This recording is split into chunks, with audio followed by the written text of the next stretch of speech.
Fat Moose Comics, established in 1982, is New Jersey's best and oldest comic book store. Led by current owner Sean Hendricks, Moose has that rare, old-school comic shop feel and camaraderie, yet also remains a welcoming space for new fans. If you're looking for something and they don't have it, they can probably get it for you. They know a guy. Visit Fat Moose in Whippany the next time you are in the Garden State, and be sure to reach out via the Fat Moose Comics Facebook page. We all love the big-budget superhero films, but the world of independent cinema remains a place of unbridled creative freedom and entrepreneurial spirit. Whether you're an independent filmmaker yourself, or you just love movies, don't miss these New Jersey film festivals. Brightside Tavern in Jersey City, Hang On to Your Shorts in Asbury Park, and Round Reel in Bloomfield. Submission information for filmmakers can be found at filmfreeway.com. Follow the festivals on social media for news about events, discounts, tickets, and much more. Aw Yeah Comics celebrates everything that is wonderful about comics, toys, artwork, and the joy they bring to people. Visit them in person at one of their 3 locations, Harrison, New York, Muncie, Indiana, or Skokie, Illinois, home to our pal, Sweet Sweet Bernie. If you have children and have been looking for a family-friendly store, look no further. Join Aw Yeah for exciting events, including creator signings, how-tos, and more. Visit awyeahcomics.com and follow them on social media. Their name says exactly how they feel about it. Say it with me now. Aw yeah.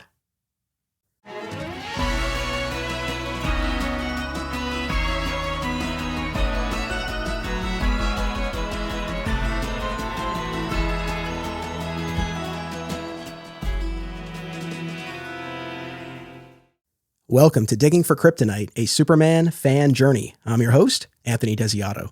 Joining me to discuss the many adaptations of the death and return of Superman is the host of Always Hold On to Smallville, our pal, Zach Moore. Welcome back. Hey there. Happy to be here again to talk about the death and life of Superman, Anthony.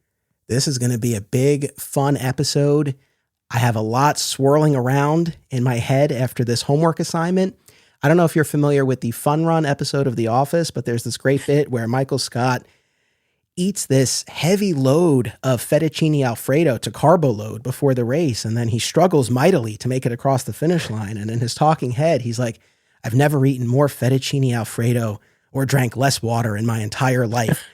Now, I'm well hydrated, but I have never consumed as much death and return of Superman content as I have over the past few days. Well, that makes me feel better because I feel the same way, because I know this is your entry point, man. This is your bread and butter. This is what forged your fandom, this story. And me, we're the same age, and of course, growing up in that era, you're way more plugged into it as it was happening than I was. But I still, some of my first comics was like Adventures of Superman 500 and all these things, right? So like these are some core memories for me too. But then to assimilate all this stuff in a relatively, because I waited to the last minute, because I always do, a relatively short period of time of the last few days, listening to things and watching things, and wow, like what it kind of, we talked about what we were going to cover before this, obviously, and it actually, this story has been interpreted a lot more than people might think.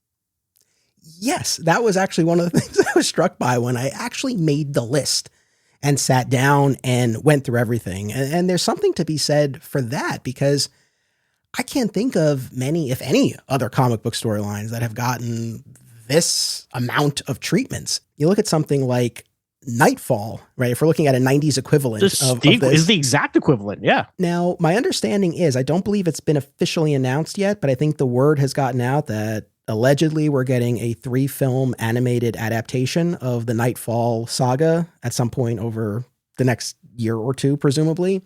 So that'll be interesting. But separate from that, of course, we had Bane breaking Batman's back in The Dark Knight Rises, but it's not. And of course, there was the novelization, and I don't know if there was an audio dramatization of that. I mean, I'm not saying there are no adaptations, but it's not something that has permeated other media the way The Death and Return of Superman has. Yeah, I mean, the Bane character has probably had more legs than the Doomsday character, just because he's a more three-dimensional than Doomsday, but by design. That's by design, right? That's by design, and we'll talk about some of that as we go here, right? Yeah, very much so. Now, this is not meant to be a beat by beat discussion of each of the adaptations. No, we'll be here all day. You don't even have the time for that on your extremely long podcast. No. Hey, like I said to you, I saw one of your recent episodes and it was over the 2.5 hour mark. And I was like, wait, is this one of mine? What's going on here? No, but this is meant to be more of a survey. And we're going to go generally chronologically through them because I thought that would give us some good structure to our conversation. But also, interestingly, with the passage of time, it really corresponds to jumps to different media, from novels to radio to video games to film and TV. So I think that will serve us well. One of the last things that I really want to get at, because this is essential to what we're doing here, I know a lot of this will come up as we make our way through, but I just want to give you the opportunity. Were there any just overall big picture impressions or takeaways that you had looking at these as a whole? Because I have a whole spiel that I'll do in a minute, but I want to give you the floor first. Ooh, that's a big question. I guess what stuck out to me, at least on this sampling of all of them, was the use of Lex Luthor in all of them was extremely different. And every single one, like no one, I mean, I agree that he should be a part of the story. But he's radically different in every single version. And I also find it interesting that no one has dared attempt to even touch the mythology of Lex Luthor II from Australia in any version. And there was a brief moment in one of them, we'll talk about it, where I thought, oh, they didn't do it. They kind of bait and switched it. So it was a fun reference. But I can't say I disagree with that choice though, because it's so steeped in like, well, there's Matrix, Supergirl, and Lex Luthor's clone, and his son is Australian. Like, anyway, I totally understand why they don't do that. But that was kind of a big part of it at the day of the time back in the day, obviously. And it's interesting that I think everybody sees that as like a problem to be solved, and let's do something else with it. I don't know. That's the first thing that came to mind when you asked me that question. No, absolutely. And I will say that hearing that Australian accent in the BBC audio dramatization, where they actually did use Lex Luthor II, following the comic book storyline of the day where Lex had faked his own death and then posed as his own son in a cloned body. It's very much of its era. But I do think about that all the time, about how, with the exception of this BBC adaptation, like no one touches it. And it is always, this is more of a tangent, but it is always wild to me that Lois and Clark, The New Adventures of Superman, especially when they lost John Shea, who played Lex Luthor. And then, you and I here always think of Smallville. That might have been pushing it a little bit too far if we posing as his own son, given how young he was. But, just instances where you have long running shows who lose their Lex Luthor actor. It's like, man, you seem to have a built-in vehicle here for a way to bring it back. Lois and Clark, they even did episodes with Lex Luthor's offspring. Yeah. So they really could have done it, but I'm glad they didn't, because they kept John Shea enough around, because he is like the jewel of that show. So I'm glad they didn't throw him away for that. And Smallville's just too young. No, I totally thought that, because I'm like, that's why, we're going to get too far into Smallville, as we always do. But like, with people always, I think there's a general, from Smallville fans, people are upset that like the final Lex Luthor is some clone or whatever. I'm like, guys, like I don't mind that at all. That's actually very comic book accurate. Did you know the post-crisis Lex Luthor for like most of his life was a clone? Did you know that? So that's why I'm more cool with that in Smallville. But you're absolutely right. It's so interesting to see the different ways that they are able to use like the Luthor in this capacity. Yeah, for sure. All right. So here's my my thesis statement on this. Because over these past few days, man, reading and watching and listening, and I'm like, what do I have to say about this? So this is going to take a little bit of a critical turn in just a moment. So let me start with the positive and just say that, and I mean this sincerely, all of these adaptations that we've seen that you and I are going to touch on here and talk about, I do enjoy them in whole or in part. I genuinely do. Even something like the 2007 animated movie Superman Doomsday, not particularly well regarded among the fandom. They had to severely truncate the story and make some real hard sacrifices there. But even in something like that, I look at the battle, which I found to be done very effectively. The moment where Lois tries to appeal to Superman before he goes back into battle, and he says, "It's why I'm here." There's that mourning, when they're in mourning scene between Lois and Martha, that I thought was really well done. Love that scene. Yeah. Right. So I do enjoy these adaptations. I do want to make that clear. And I do recognize that when we are talking about any adaptation, the creators involved are going to take certain liberties with the story, and they're going to make certain omissions or changes to fit whatever particular narrative that they're telling. So I am rationally, logically aware of that. But we do all have our things that we feel very strongly about it. For me, this is certainly one of them, maybe the one thing. And I also recognize, really being honest with myself, I don't know that anything would make me totally 100% satisfied and happy short of a 3-film adaptation that full on did the death, the funeral, and the reign, that used the settings and the full supporting cast of those early 90s Triangle era comics, that gave us Clark and Pa in the afterlife, that really just gave us a full translation of this story.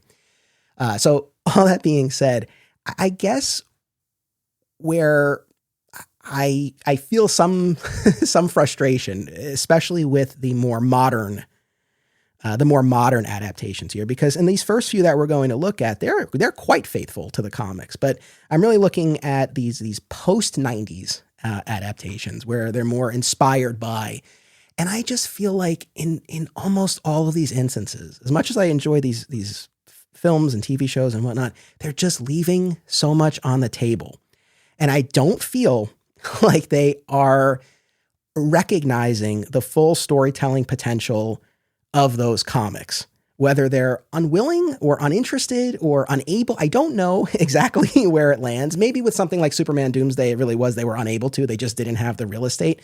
But in a lot of these instances, I think you can easily look at the comic and think to yourself, oh, okay, yeah, we'll do that. Like he fights a monster and he dies, and then people are sad for a little bit, and then he comes back in a black costume. Yeah. And if you look at it in those broadest of strokes, I think you're missing the nuance, and you're missing, like I said, just some opportunities for some really powerful storytelling. You miss this forest for the trees with a lot of that, I think. You mentioned the afterlife scene with Clark and Pa. Again, I've referenced it a couple of times. That was one of those first comic books that was like, oh, to me, that was like a crucial part of the story. And it's like, oh, they don't do that at all. And anything else other than the radio adaptation.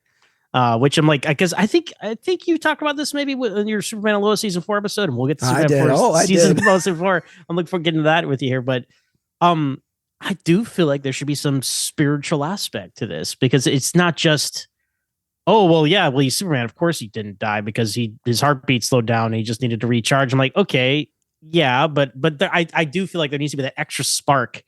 And apparently most of these other versions don't see the value, or just say, look, we got to cut something down for time. But I would not have cut that down for time. I would have cut something else down and kept it. Because what is in all these, like, where is Clark when he's dead? Like, there's no perspective on that whatsoever. And I think that's an important perspective to get in the story. Dude, 1000%. It's like it gives him something to do. It's like it's an opportunity. We have not compared notes, by the way. So this is no, I have felt this for a long time, and I relayed this to Mike Carlin when I had him on the podcast, and he was very receptive to that. And to me, it's such an essential part of the story. And other than the novels and the BBC audio show, that's it. That aspect of it is not adapted in any of these other versions, and that's an essential ingredient, because you need the body and the soul, but also the human and the Kryptonian, right? When you cut that away, then it's just Kryptonian technology that brings him back. It's the rejuvenation matrix or the revitalization cycle or whatever the hell they'll call it, or the mother box in the Genesis chamber. It's like, okay. But there's this other side to it. And so it's the human and the Kryptonian. We always go back to Smallville. It was his Jor-El's blood that gave him the abilities, but his time in Smallville that made him a hero. It's both of these things. So that's something that I feel very strongly about. You mentioned, cutting things down. The thing that always gets cut down, I feel, is the funeral piece. And that's another instance where I feel like we're leaving a lot on the table. And I know the feeling is probably like, oh, there's not a lot of action there. Dude, there's all this stuff with body snatching. I mean, Cadmus steals the body. Supergirl has to go in and get it back. But on top of it, you really have this emotionally resonant piece of all of the...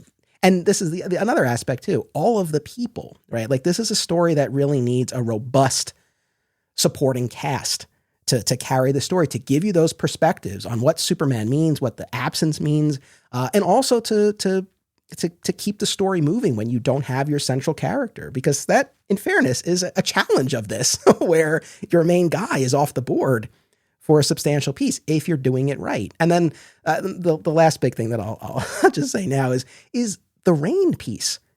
With the exception of the novels and the radio, we've only seen this in film or TV one time in the Rain animated adaptation. Yeah, the most recent one, yeah.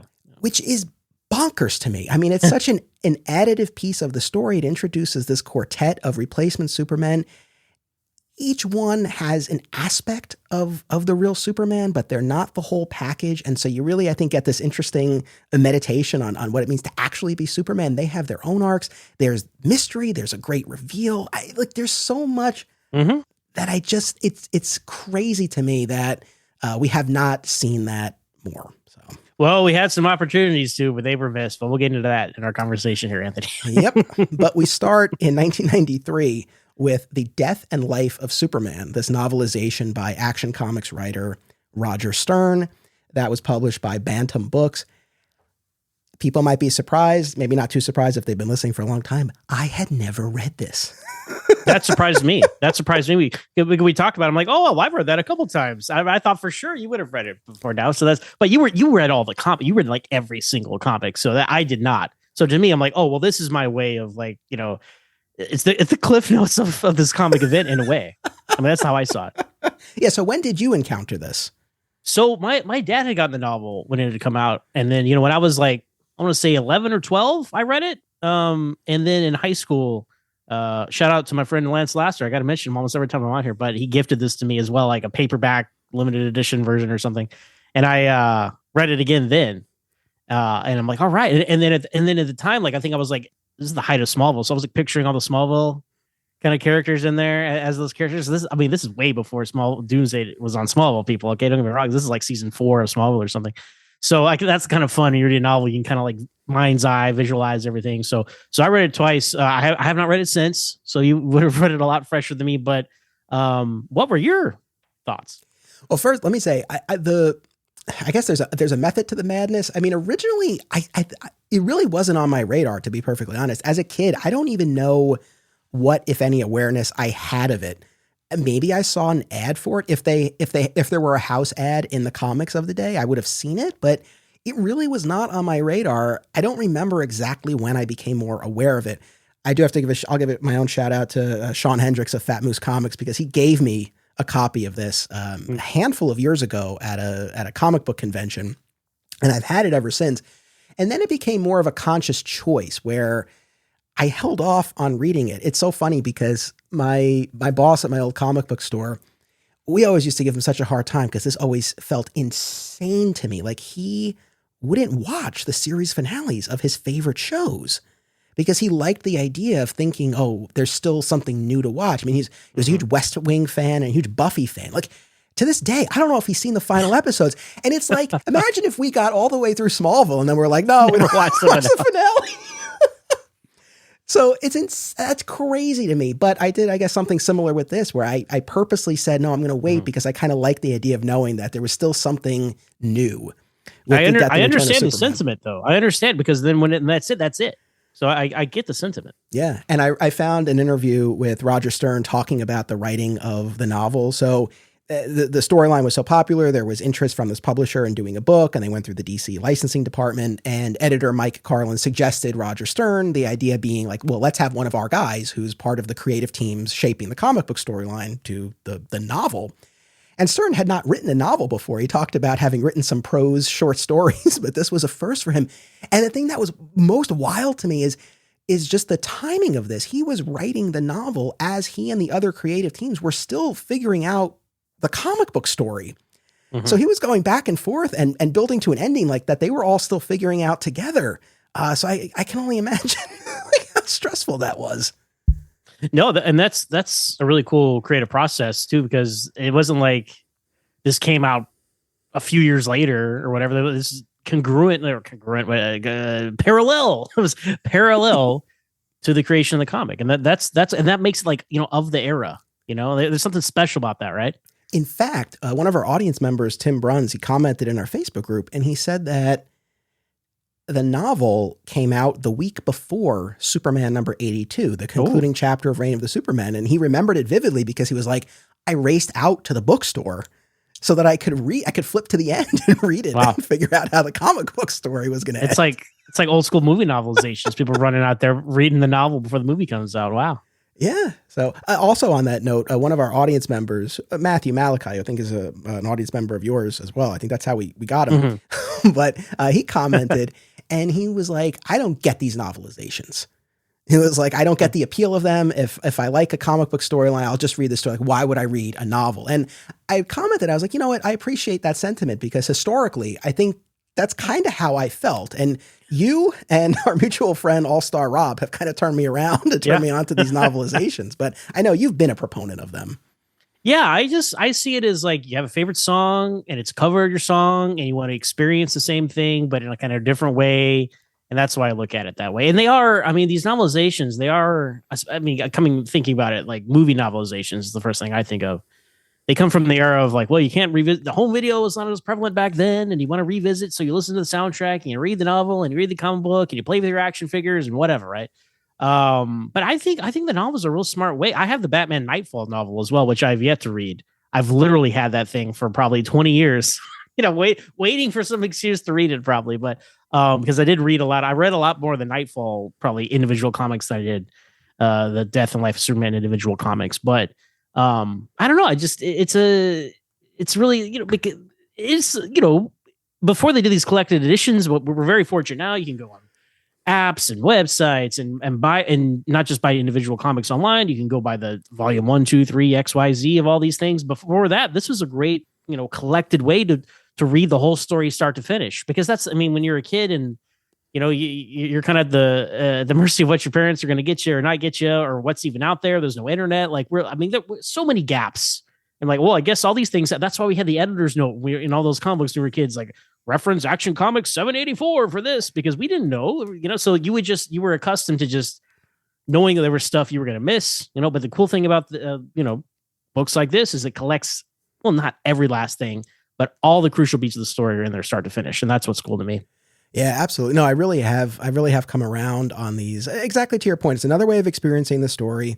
And in the instance of something like this, and I guess Nightfall as well, when you have multiple creative teams on multiple titles working together, and look, the Triangle Era creators were magnificent, the way they were able to craft what was essentially a weekly adventure. We've talked about this so many times.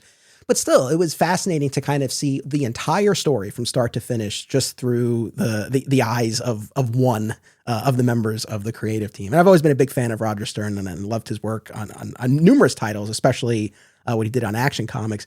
I really enjoyed the novelization here. I'm really glad. Part of me says, oh, you should have read it earlier, but I'm glad I waited. And not unlike yourself, I might have procrastinated a little bit. I'll be honest. I'm a relatively fast reader, and I figured I can probably, like yourself as well. I don't like to do my homework for podcasts too far in advance because I want to have that spontaneity and I want it to be fresh. Mm-hmm. So I waited probably a little bit too long, and then I started. I'm like, oh, this is dense. Like it took me, I would say 3 nights, but like hours, each night. Right. But I enjoyed it a lot. It was very faithful to the comic book storyline. I noticed he had to streamline a bit, and so he jettisoned characters like Jeb Friedman, who didn't make it into any of these adaptations, and I'm okay with that. That was that guy who came and he put the moves on Lois while she was in mourning. Never cared for him, so I was okay to have him go. The Underworlders, those mutants who are part of the comic book storyline, they don't make their way into almost any of these adaptations either. Gangbuster didn't make the cut. Kismet, that cosmic entity when they're in the afterlife, who's in Adventures in she's like, so these are good edits. These are good edits, I think. That's the thing. I noticed them only because I know the comic as well as I do, but I didn't miss them in any way that I felt like the story was suffering for it. It's like the reverse of the Lord of the Rings trilogy. You leave out Tom Bombadil because how do you fit that guy into the Lord of the Rings movies? For anyone who knows what I'm talking about, you know what I'm talking about. So I actually don't, but I'm just nodding along as if I do. This is like one of those times I was on your show with Kev and Lance, and you guys were making all these sports references, and I was like, yeah, I have no idea what he's talking about. unless we're talking 90s NBA, I'm just like, I don't know, but but no, I mean it was, and the other thing that obviously jumped right out at me and that I appreciated was the beginning chunk of the book where he really established the world. Because like I said, I think so much of the secret sauce of not just the Death and Return of Superman, the entire Triangle era is the supporting cast in this world of Metropolis. And there's a lot that you need to set up. And I thought that the way he did it was pretty effective, where just as an example, you have Superman going to Professor Emil Hamilton to go over the results of Hamilton studying his powers. And something in the conversation sparks a memory, and Clark starts thinking about all the business with the Eradicator in the fortress. Or Clark is being interviewed by Cat Grant on GBS before the Doomsday battle breaks out. And he's asked a question by either Cat or one of the students, and it prompts him to think about how he wasn't able to save Hank Henshaw and that crew in the spaceship. So little things like that. And the way it played, I don't want to call it clunky, but it did kind of read like, okay, we gotta set the table here. They have to get this exposition out somehow. Yeah. But I think to myself as I'm reading it, okay, well, if you were to do this in a film, for example, exactly, you see it a la Batman Begins or Man of Steel type thing where he has this flash and there we go. Yeah. And the construction of that makes it so easy. Like you can just see how they could easily lift this and translate it into a film trilogy. So no, I love that too. Like the thing stuck out to me thinking back about it, right, was just even like Superman is everyday stuff, like helping some lady whose car breaks down, get her kid to school. I'm like, it shows you on the small scale what he does too, in addition to obviously the epic scale, which we'll get later on. Exactly. And that moment of him helping the lady. And there are a few things like that where it just shows him in the time before, right? Like you want to show him as just this gleaming beacon of goodness and power and strength. And he seems unstoppable, untouchable, right? And then of course we know what's to come, but I think it's important to have moments like that. Another great piece is you have him saving John Henry Irons at the top of the story, as opposed to when you read the comic and we know all the business of the replacement Superman, the reign of the, I mean, that all came much later in the game. The original plan was for Superman to return at Adventures 500. He was going to have that afterlife encounter with Pa, and then he was going to wake up. And then they realized, no, we need to make more of a meal out of this. So when you read the comic, it's like, oh, all of a sudden we're getting this inserted backstory that Superman had saved him. But in the novel and other of these adaptations as well, you see them being seeded in earlier. So Did you? This is more of a general question about the story, because obviously this version is the most accurate interpretation. So, like, obviously, Steel never claimed to be Superman, as he says many times, right? But the other three all say they're Superman. What did you have a front run? Did you think any of Superboy, Cyborg Superman, or Eradicator were the real Superman back in the day, or is it one of those things you don't even remember because it's such a? I really don't. I wish I did. Like I would for myself, and just to have a good answer to this. Because I'm sure the buzz around the comic book store back then must have been like, oh man, do you think it's the guy with the visor or the cyborg guy, right? I'm sure. I think if I had been just a little bit older, maybe I would have been more dialed into it. But I think I was just so little, and it was just all new. I don't think I knew what to make of any of this. But I just don't remember I don't remember even having a favorite necessarily, or having one that I thought was definitely the one. I mean, I wouldn't be surprised if I bought into the Cyborg or Eradicator. I mean, those are the two who seem like, if you're totally reading this cold, like they're the ones who seem like, okay, could be one of them. And the stories that they tell are viable enough. With the Eradicator, it's like, death changed him. The human side is gone. It's like, oh, okay. Or Cyborg, where he's so badly damaged, he lost his memories. It's like, oh, okay, like you could buy that. So I wish I remembered. But the other big thing with this, and this goes back to what our listener was saying about, like, oh, I don't get the novelizations. There were a few moments, mostly having to do with the Kents mourning Clark on the farm, when Jonathan starts having those flashes to when Clark was little, and then all the afterlife business. I mean, I was really tearing up during these things, and I have with the comic as well, but more so here. And I was like, well, what was so different about this? And I think because with prose, you're in the moments longer, right? Because it's not just like, oh, you're looking at the picture and you say, all right, they're there, and then you read the dialogue. It's like they have to paint the scene for you, and so you're just kind of in it more. And even though I have the images of the comics in my head, you are still using your imagination, so you can project a little bit more onto it. So in those instances in particular, like I felt an emotional response for sure. No, I agree. You have to paint that picture, your mind's eye. That's the competing thing, right? Because like I said, I'm picturing like Christopher Reeve in this or Tom Welling or whoever, right? When I'm reading it sometimes, and it's like, but I also know what the comic looks like. It's the same thing with movie novelizations. Like you're like, are you just picturing the movie or picturing something different? That's the kind of interactive nature of novelizations. Yeah. The last thing you mentioned about, hearing certain voices in your head. We know who I was hearing during this, all the Adventures of Superman cast. Because now I've learned all the Triangle era creators, like they were big George Reeves fans, and Roger Stern, they're among the people he dedicates the book to, the cast of Adventures of Superman. Yeah. And so as I was, especially Perry, though in particular, I was like, oh man, like I just hear John Hamilton as I'm reading all of this. I'm glad that you've come to love that show so much, because I was on your first episode of that show and I told you, this Perry White, these Jimmy Olsen, like these are the versions. You're like, I don't know, man, but look at you now reading your favorite comic story with their voices in your head. I know. They are the pop culture. They are the pop culture kind of understandings of the character. So I think that's my point. They are the archetype. Yeah, for sure. And then the book, I think, also does a nice job of consolidating some of the events, especially when we get into the Reign of the Supermen piece. There are certain events that we rather than following them all the way through the way we do in issues of the comic, a lot of it is kind of captured in terms of Lois and Perry kind of reviewing stories or seeing news footage of like Eradicator battling Guy Gardner. It's like we don't have a whole chapter about that, but events are referenced. So I think that was an effective way to sort of get us to the climax of the story a little more efficiently. So I don't know if and when I would ever do just a standalone dedicated episode on the novel. It's funny, for as much as I enjoyed it and as long as it was, and as long as it took me to read it, I don't have a ton to say. Like, it was very faithful. It was very enjoyable. And I have heard from a number of people, like this was the first book they ever read, or it was their first experience with Superman. And I could see it being an effective one.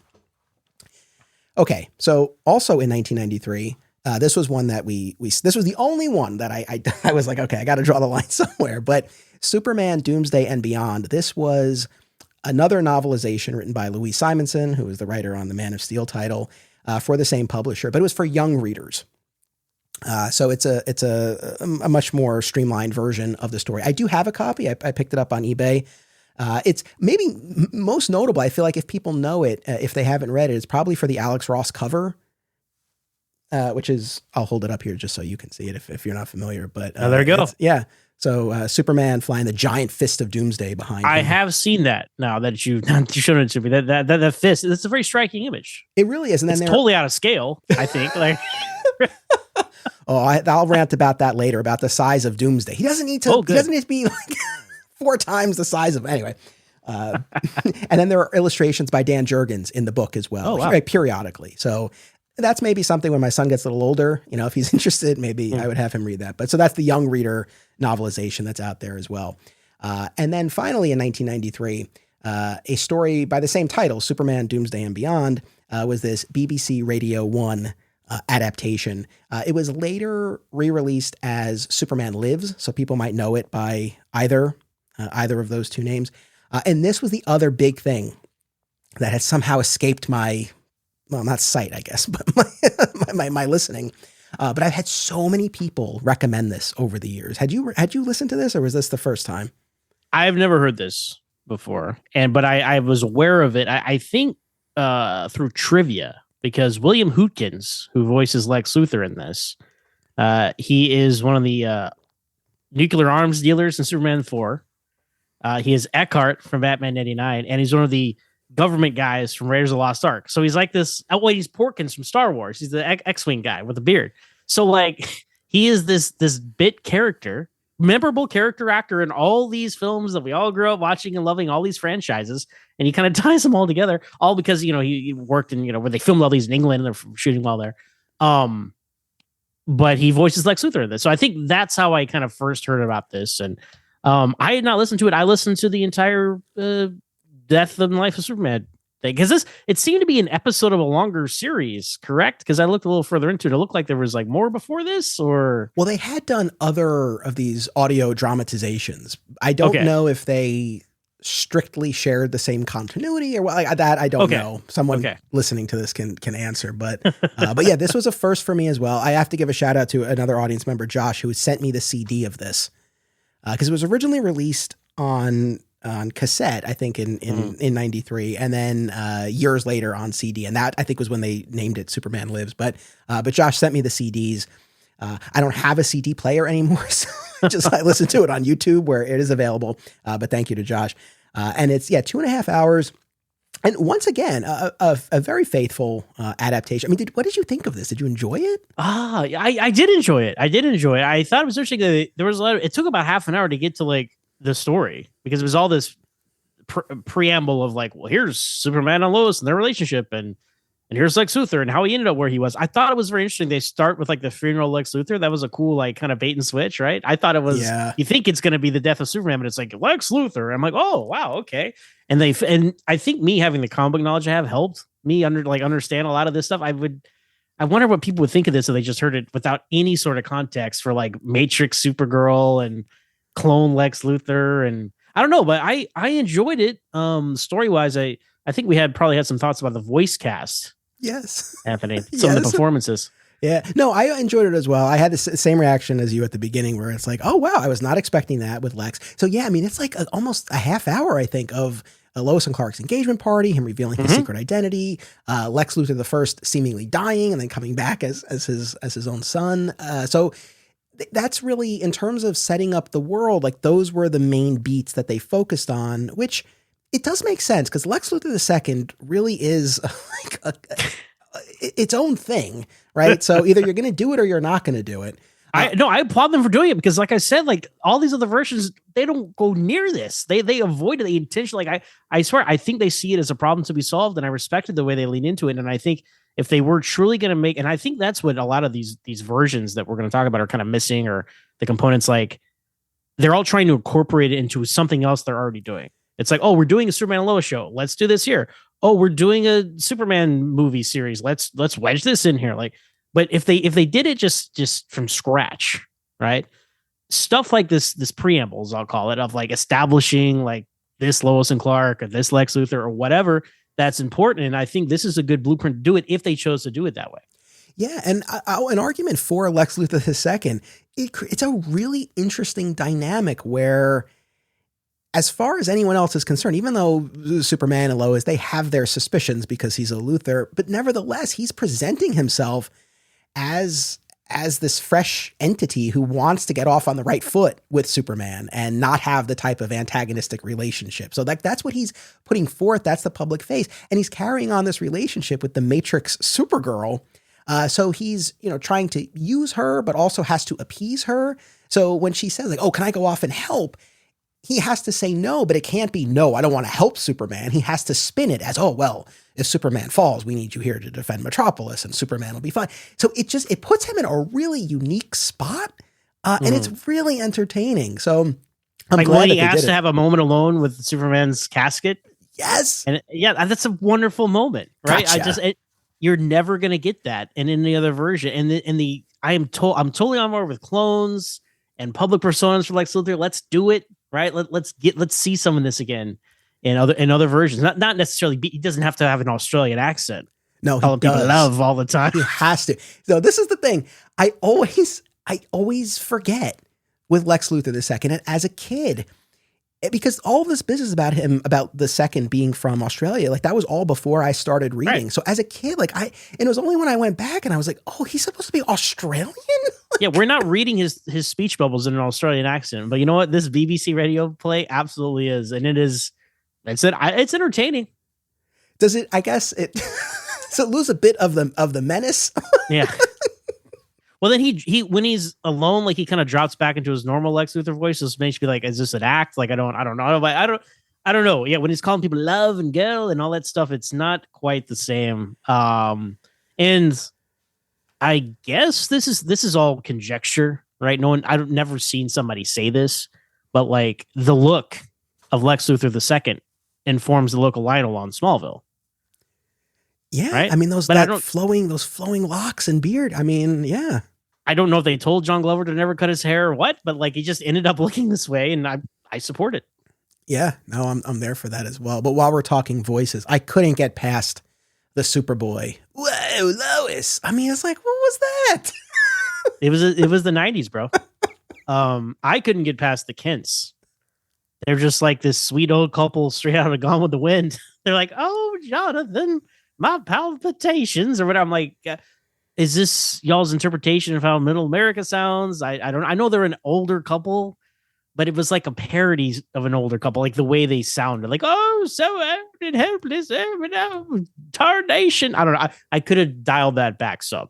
So they're the voices that like stuck out to me, honestly. I hear you. I didn't dislike the Lois voice, but there's a moment from the comic that it's one beat in Superman 75 that I never really liked, and it gets played here, and it's in the heat of battle.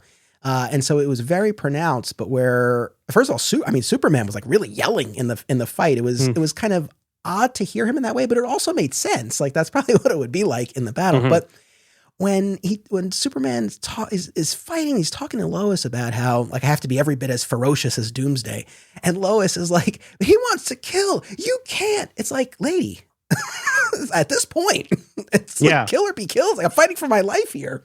Yeah, that was like the no kill rule she brings up and yells at him for sure. What's another moment? What did you think of the Superman actor in this? Solid. I didn't have that strong of an impression, I guess, one way or the other. I didn't either. And this is not a good or bad thing. I'm gonna say I feel like he watched a lot of Super Friends and got his Superman voice from there because I am here, Lois, to save the day. Yeah. Right. That's the kind of vibe I got from him. I could see that. They I guess because they spend so long with that preamble, as you call it, they really consolidated a lot, especially when we talk about like all the body snatching business. Unless I spaced out during this, like mostly Cadmus takes the body and then they like give it back. And it's real quick. It's very fast. Supergirl's like, well, here it is, and Lois goes down there with Lex, and then they were kind of wrap it all up very quickly. Yeah. Yeah. And then I guess not unlike the Stern novel, there are a lot of events. I won't list them all, but with the Reign of the Supermen, the replacements, where a lot is just kind of recapped. But I feel like here it was even more pronounced. Like there were a few instances where it was just like we didn't quote unquote see something happen. It was just all of a sudden like, oh yeah, that happened, and it's like, oh, okay.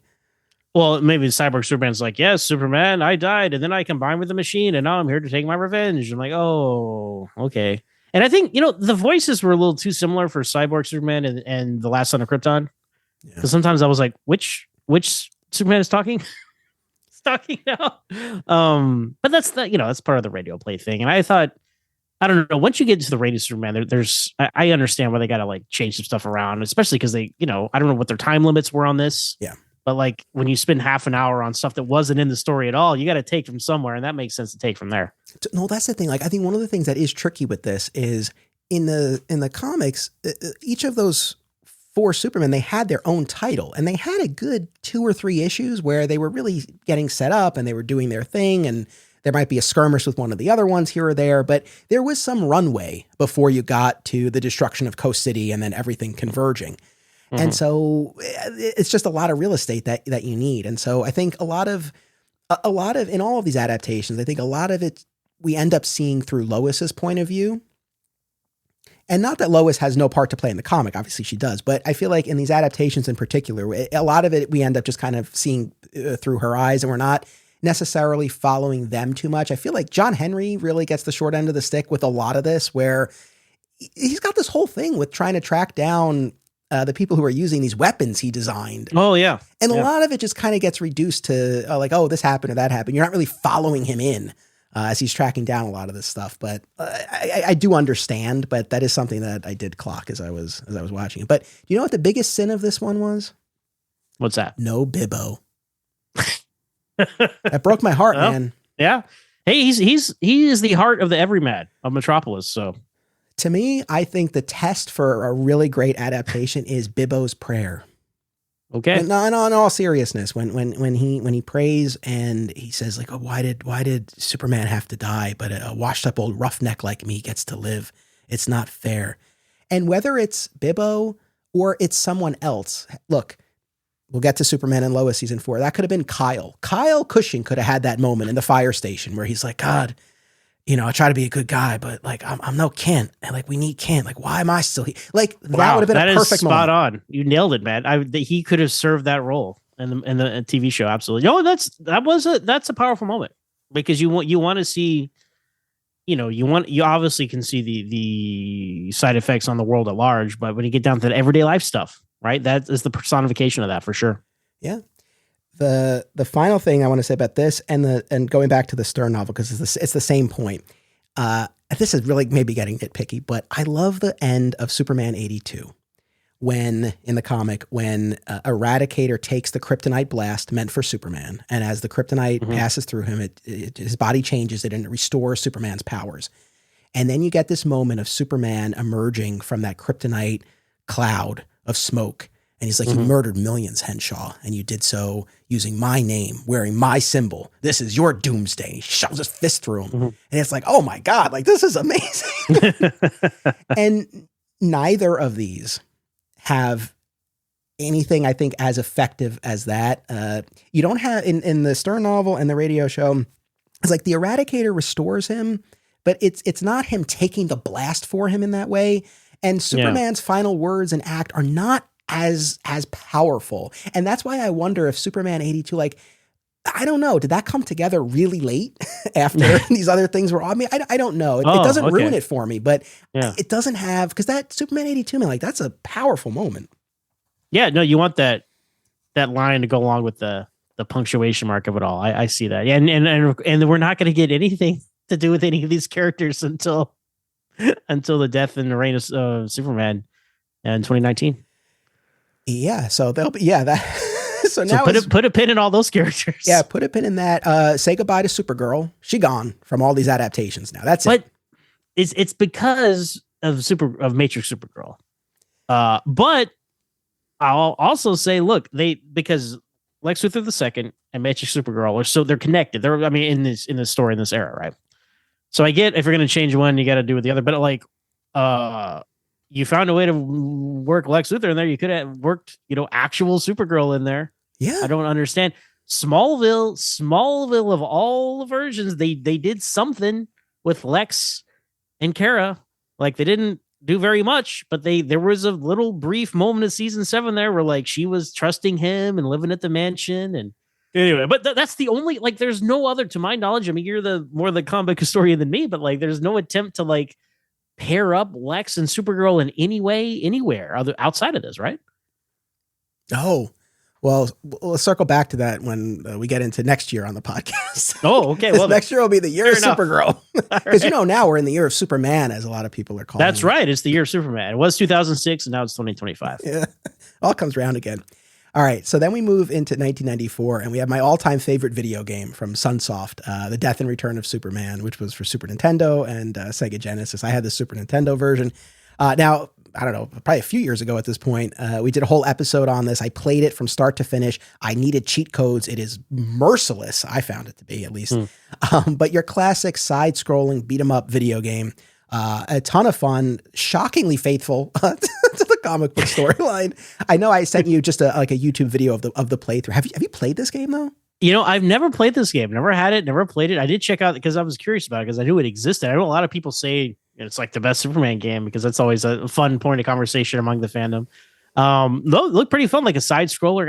I've played like a Superman arcade game, not this one, but that's the closest thing I've come to this. But yeah, I mean, like you said, they have little screens in between that are bringing the story along, and all the proper characters are there. And so, I mean, for a video game, for like people don't understand back then, video games were radically inaccurate to what they were doing. So all credit to this game for following the plot and the characters of the story it's interpreting. Yeah, I mean, you get to play as Superman. You fight the Underworlders, so they make it into this at least, and you fight Doomsday, and then you get to play as each of the 4 replacement Supermen. Genius. And it's like you fight as Eradicator in the streets of Metropolis, and then the boss is Steel right out of the comic because they had a confrontation. And it goes on like that. You play as Superboy. You stop the missile on its way to Metropolis. They do Engine City. I don't have enough good things to say about this. I didn't play video games for decades, man, like decades. I stopped with PS2, and even then I was mostly using it as a DVD player. But over the past couple of years, I've started playing again now with my son. We play all the Mario games and whatnot. And recently there's been this wave of these retro style games like Teenage Mutant Ninja Turtles, Shredder's Revenge, which I still can't beat that effing final level. I've been trying. And Super Mario Wonder. And they're great because it's the side scrolling, but great graphics, and they're a lot of fun. And man, would I love if they did an updated version of this game. Oh, I would jump on it then. What if it did, some emulator or some updated graphics version? I would absolutely get it then. But for now, I'll just put it on the background and watch somebody else play it on YouTube. So yeah, no, it works. But I would cover the Supergirl movie again for an updated version of this game. Like that's how far I go. Oh wow, that's. I'd do a multi-part event on the Supergirl movie. just you heard it here. Play back the tape when this gets released, y'all. Yeah, but the only thing that breaks my heart about this game is you don't play as Black Suit Superman. So at the start of the final level, he's come back like in between levels, and you see the imagery with that, right? And then at the start of the final level, he's in the tattered black suit. And then Eradicator steps in front of Cyborg's blast, and then Superman's restored. And it's like, why couldn't you play as Black Suit Superman? That's the only thing. Man, they pulled the Justice League on us, and they made him over the red and blue after he came back from the dead. Yeah. My other, this doesn't break my heart, but my other wish list levels, I would love if we could have played as Supergirl to get the body back from Cadmus. You do play as Cyborg to get Doomsday's body from Cadmus, but it would be fun to do Supergirl getting Superman's body back. There's all this talk about what people want to do for like a Superman version of the Arkham games for Batman. I'm like, oh, it's right here, y'all. It's right here. All the levels. The opening is you fight Doomsday Superman, and then he's dead, and people can stop complaining about how powerful Superman is and how he's such a hard character to interpret for the video games and all this crap.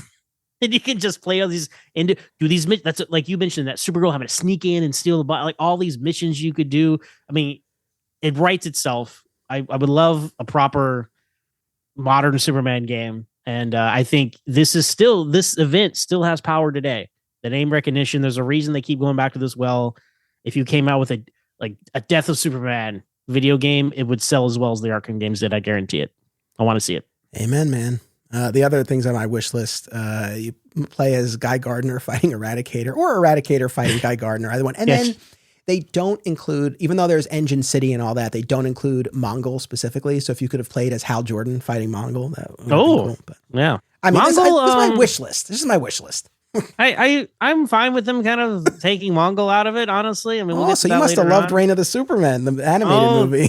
That's going to be fun when we get there to discuss that one. But I didn't mind them removing Mongol.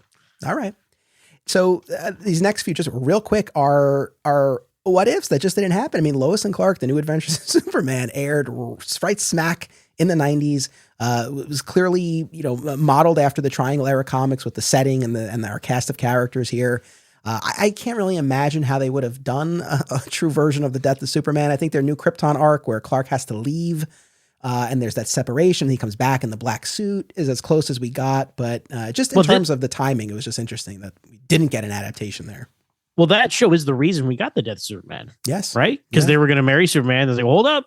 We got a new TV show. You can't do that. We're like, well, what are we going to do now? I don't know. I guess we could kill him. Whoa, wait. Let's actually do it. And here we are. But no, that's that show's thing. This is not the lane that show existed in. So I'm totally fine they didn't even attempt it. And it's too fresh, right? You can't do something that just came out like a year ago, right? Yeah, I agree. And I think, look, we did a whole episode with our mutual friend, Matt Truex, on the new Krypton arc, which, I don't know, it might not be fans' favorites. I thought it was great. I thought it worked very well for that show and brought a lot of their various themes together. Anyway, and then the Steel movie with Shaq, which, I'm a defender of that as well. But originally, I know it was meant to, I guess, spin out of the Tim Burton Nick Cage movie, right? But then obviously that didn't happen, and Steel ended up having no connection point to Superman at all, and it was just his own thing. He has a Superman tattoo, and in my head canon, because I also enjoy the Steel movie more than I should, probably because I'm a 90s NBA fan like yourself. I love Shaquille O'Neal, right? Yeah. I think it's surprisingly accurate, by the way. the character is still John Henry Irons. He's fighting these people that stole his weapons on the streets. I'm like, this is way more accurate than a lot of comic books that movies had any business being at the time. Has a really cool score. You know, anyway, all that to say, if you really want to, you can see this as part of the Christopher Reeve movies and just say Superman inspired him. Maybe he saved him when he was a kid. He was one of the kids on that bus in Superman the movie, and Superman saved it. And then he became a big Superman fan, got a tattoo, and he became Steel years later. That's my headcanon. Hey, I like that. Well, and speaking of Superman Lives, this unmade Tim Burton, Nicolas Cage movie, that's another one we did a whole episode on. By the way, I meant to say this at the top. There's a new feature I'm utilizing from my podcast hosting service, which is to create a playlist. So this is a way, as we are approaching 200 episodes, I want to kind of make use of our back catalog here and maybe give it some new life, especially for new audience members. So I put together, the link will be in the show notes for this, but I put together a playlist of all of our discussions of the death and return of Superman in comics and other media. So like when I say we did a whole episode on Superman Lives, this unmade movie, and I listened to 2 different audio dramatizations of the scripts that were used and we talked about them. So they're all in that playlist so people can check it out. But yeah, and there were different screenplays, but the gist of it was that Brainiac and Luthor were going to be working together and they were going to send Doomsday after Superman and kill him, and then Kryptonian technology would bring him back. I guess anything you want to say about this adaptation that wasn't? I mean, the only thing I'll say about it is I wish it would have happened, because I think ultimately it would have been harmless, because it would have come out in the late 90s and probably there would not have been a sequel, and we would have been right back where we were, 8-9 years later with Superman Returns, and nothing would not have changed anything. Now, the only interesting thing about that is what if it was super successful, right? And Tim Burton did it, right? And there was talk of Batman being in it, and he would have, of course, had Michael Keaton be Batman in it. So does that reinvigorate Michael? Does he come back and take back over the Batman movies like Michael Keaton and stuff like that? That's an interesting what if to me at that point in the late 90s. But yeah, and then you talk to the guys for the 30th anniversary of the death of Superman creators, and I agree with them. They were like, look, we're going to kill Superman, but the rules are they can't be Luthor. He shouldn't be involved, right? And I agree, because if you're going to do a unique thing, and to me, that was one of the things that I didn't love about Superman Lives, were the idea of like Brainiac and Lex Luthor create Doomsday. I mean, there were so many versions. Who knows how that actually would have come out? But I was like, like Doomsday should be this independent force. Not. I guess we're going to talk about all that as we're coming up on all that. But that is something that I just would prefer to look. If you're going to do it, just do Doomsday. But what do we always say, Anthony? We say we want Brainiac on the screen. We were so close.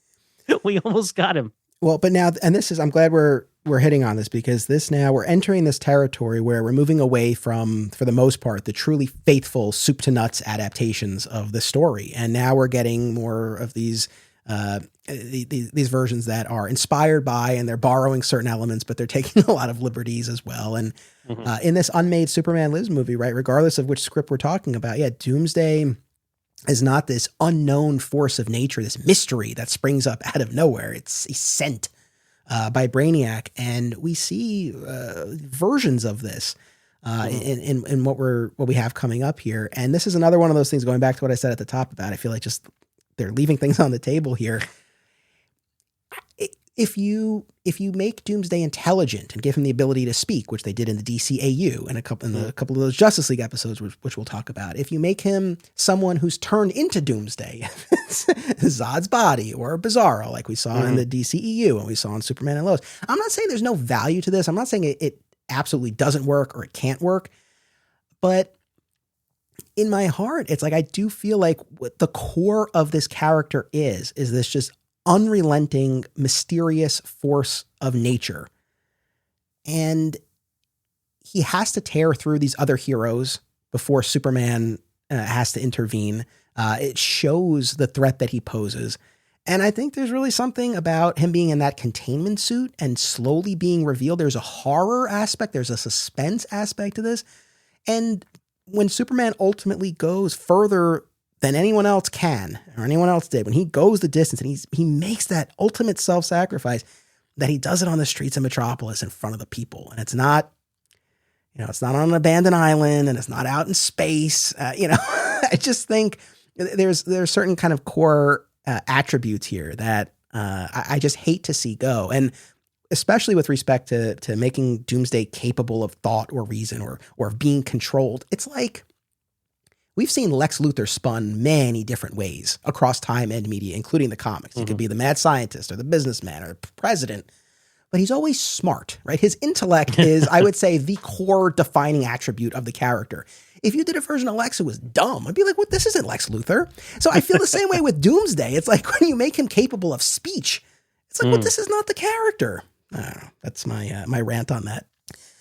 Well, kind of on that note then, so we segue into the DCAU. Now, we don't get a true adaptation here. I put a couple of things on the list because it's the closest that we got in the DCAU, but there's a 2003 episode of Justice League called Hereafter. And in part one, people might remember this is where the Justice League is facing off with the Superman Revenge Squad, and Toyman has this weapon that is seemingly vaporizing all of its objects. And Superman takes a blast meant for his teammates and is seemingly killed. And there is a really great moment where there's like a few good seconds of just stunned silence from everybody. Oh yeah. Super powerful, right? Because there's no music, there's nothing. And honestly, like, you know what it reminded me of? And this is opposite end of the spectrum because this is serious and it's comedy, but it reminded me of the alternate ending of Dodgeball. Oh. It's like, because it's like this unthinkable thing happened and everybody's like, oh, like how do you even react to that, right? Because the bad team wins and that, but then then it goes back and that's not the real ending of Dodgeball.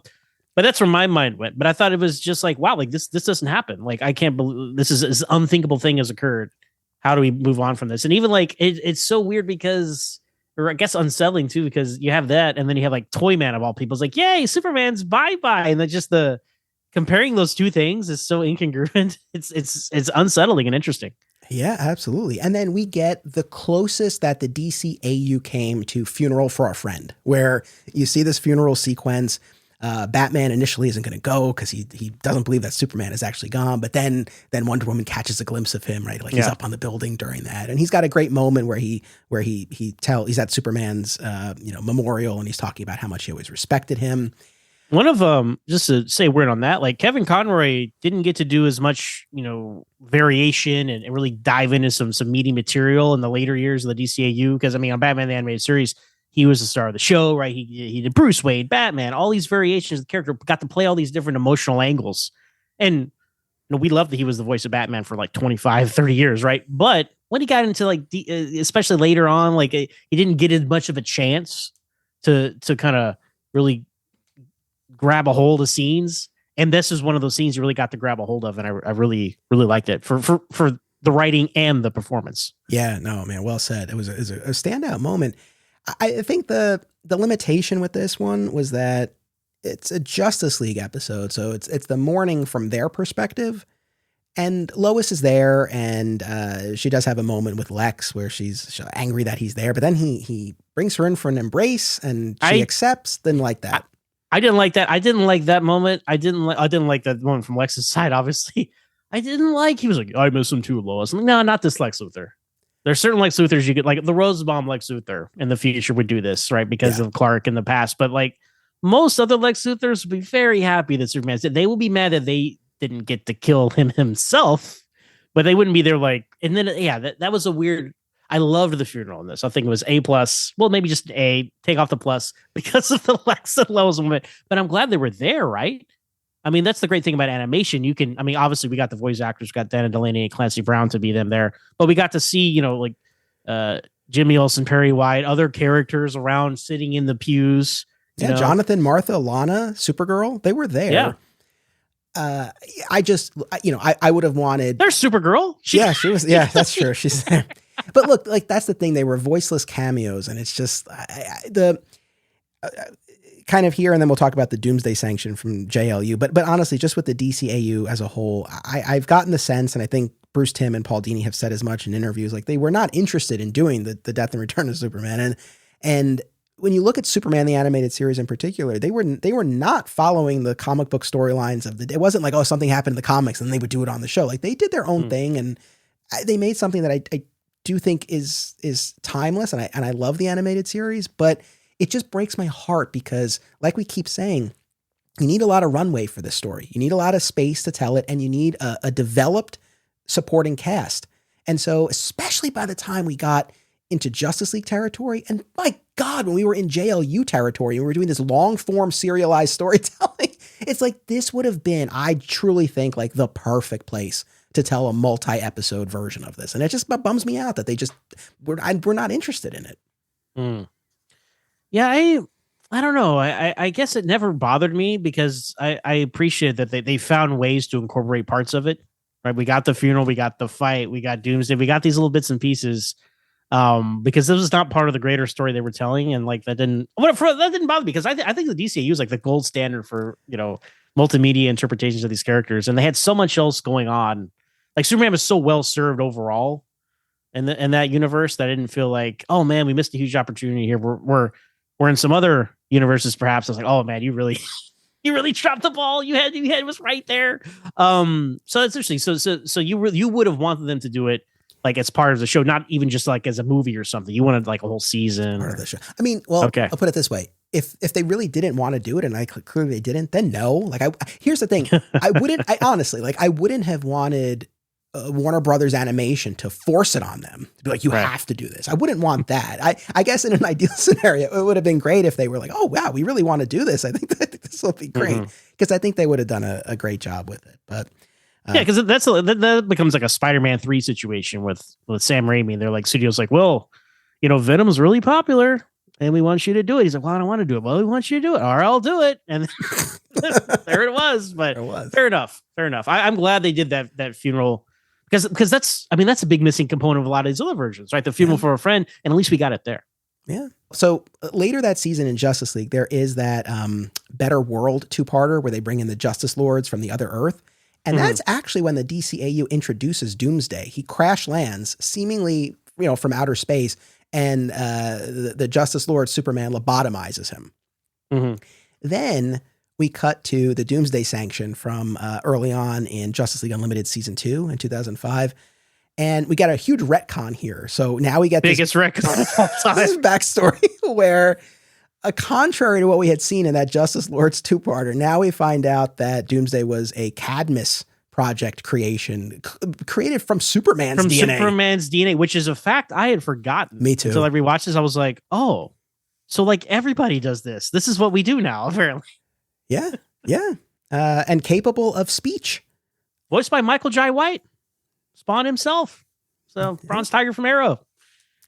So this is a deal breaker for you, him talking, apparently. You really don't like this. I really don't like this. Okay. But the volcano battle was badass. It was fantastic. Great. The Doomsday Sanction, one of my favorite episodes of Justice League, of both versions of that, Justice League and Justice League Unlimited. Amazing fight, right? You could do it in live action, but imagine the budget or something like that. So, the power of animation, right? This is something that you can really lean into. Like Superman and Doomsday are fighting in an exploding volcano, erupting. They're blowing off chunks of the building. It's amazing stuff, right? And the way they incorporate the Justice League into it, and Superman's like, "Hey, don't worry about me. You keep evacuating everybody," and he's fighting Doomsday in there. And this is one of the best. And the what Batman does, and anyway, just fantastic stuff. Well, I know. So this is another instance, not the last one we'll see, of the government deciding to nuke Superman and Doomsday. Yeah. To take care of him. And yeah, Batman intervenes at a great cost to himself. I know I said before I like the final part of the battle to be in the streets of Metropolis. I do, but I do like that volcano setting. It was great. It really lent itself very well. It felt very epic, and it was surprisingly brutal, I thought, for ostensibly a kid's cartoon. Superman really took a beating. His costume was tattered, but he still was able to get the better of Doomsday and throw him into that volcano. And then I love how he just collapses. And right as the volcano is erupting, Diana comes and grabs him. It's great. Yeah, he was spit. Like he wasn't going to make it if Wonder Woman had come in and saved him. And it has been a while since I've seen this one, right? I'm like, is he just in this volcano? Because I thought I remember them sending to the Phantom Zone. And sure enough, we get the scene of them sending Doomsday to the Phantom Zone, which is a great plan, which Clark would have done on Smallville if Chloe hadn't effed it up for him. Yep. So way to go, DCAU. I think that is a great, if you're not going to kill Doomsday, I know it's something else that you want. You want to see Superman kill Doomsday. But if you're not going to kill him, you send him to the Phantom Zone. That's a great alternative ending for him. Yeah. Not according to Batman in that episode. It really had a lot of problems with that. It's like, what do you want them to do with him? You don't get to joke today. Not today. Look, Lex Luthor is running for president. People are on edge. Yeah, okay.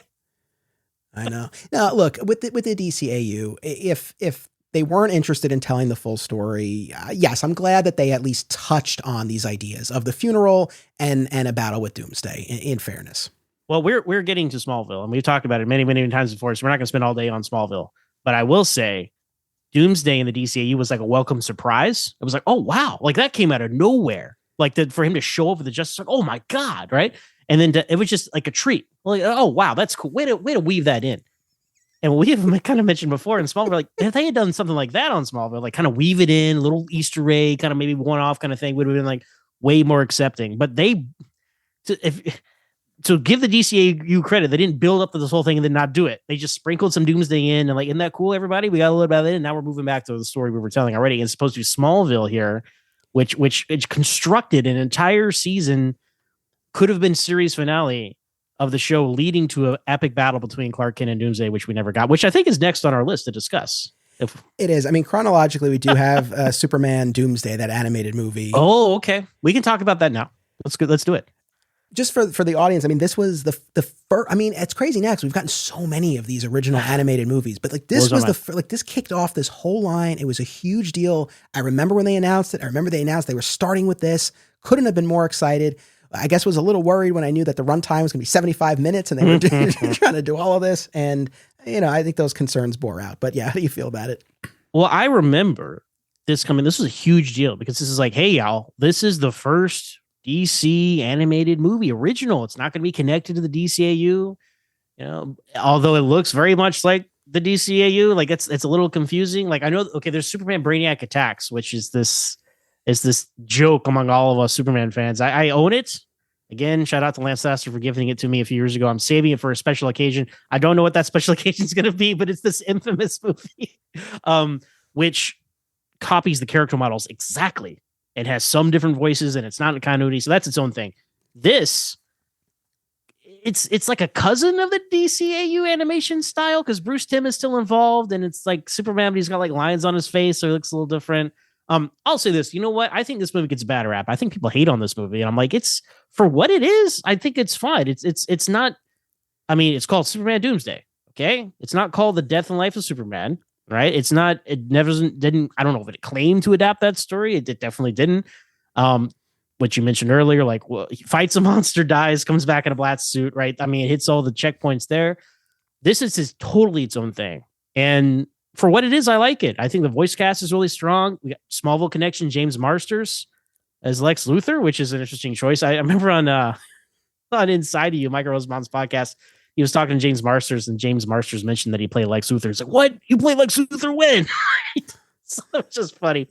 But he also, another Smallville connection, he mentions like a Swan, like Dr. Swan. Does he work for Lex Luthor? I hope not. But anyway, look, you're presented with the problem of like, we have 75 minutes to tell this story. What do we do? Well, obviously you truncate the Return of Superman. You condense all those Superman into one. I mean, it's a very Lex Luthor plan. Like, I mean, he's made Bizarros before. I think him making a clone of Superman he can control is smart. What did you think of the relationship between Lex Luthor and the Superman clone here? Because there's it's kind of homoerotic. Is that the word? There's definitely a sexual undertone at least. I mean, at a certain point, so he's beating on Superman with these kryptonite gloves, but then he straddles the clone and says, "Who's your daddy?" Ooh. So if you want that out of your Lex, I mean, there you go. Yeah, that really stood out. Yeah, so I don't know. Like at the end of the day, this did its job because it was successful and it launched this entire ongoing series of connected and non-connected animated movies. So I and then it's less than 15 years after the comic came out. So I think that's a solid time to do an adaptation. And I don't know. But I feel like people just crap on this just by the reflex of the fans. Is that right? I think that's probably accurate. You know what's funny? Because when you messaged me before in advance of this and you were like, I'm not rewatching Doomsday, I didn't know if you meant the Smallville season 8 finale or if you meant this. Oh. And I thought this, and I was like, I don't think he likes that animated movie. No, I appreciate the case you made for it. So our mutual friend in podcasting, Michael Bailey, he's got an exciting run of episodes coming up for this year of Superman. And I don't think I'm spoiling anything to say I joined him to discuss this animated movie. So I rewatched it fairly recently for him, and we had a great discussion. I'm excited for people to hear it when it eventually comes out. And then I just rewatched it again a night or two ago.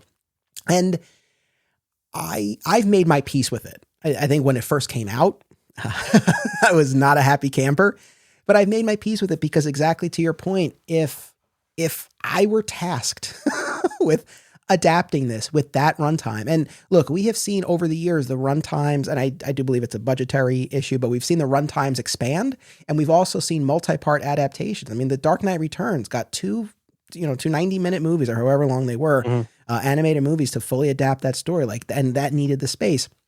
But this is how they were starting. And so if you have 75 minutes and your task is to tell that full story, now the thing that I guess bums me out is putting aside how you market the movie. Like, I get why you would focus so much on Doomsday, because that's the spectacle, that's the recognizable character. You call it Doomsday. It has that name recognition. I get that. But from a narrative standpoint, you could have had a much shorter battle and spent more time on the aftermath and on the return.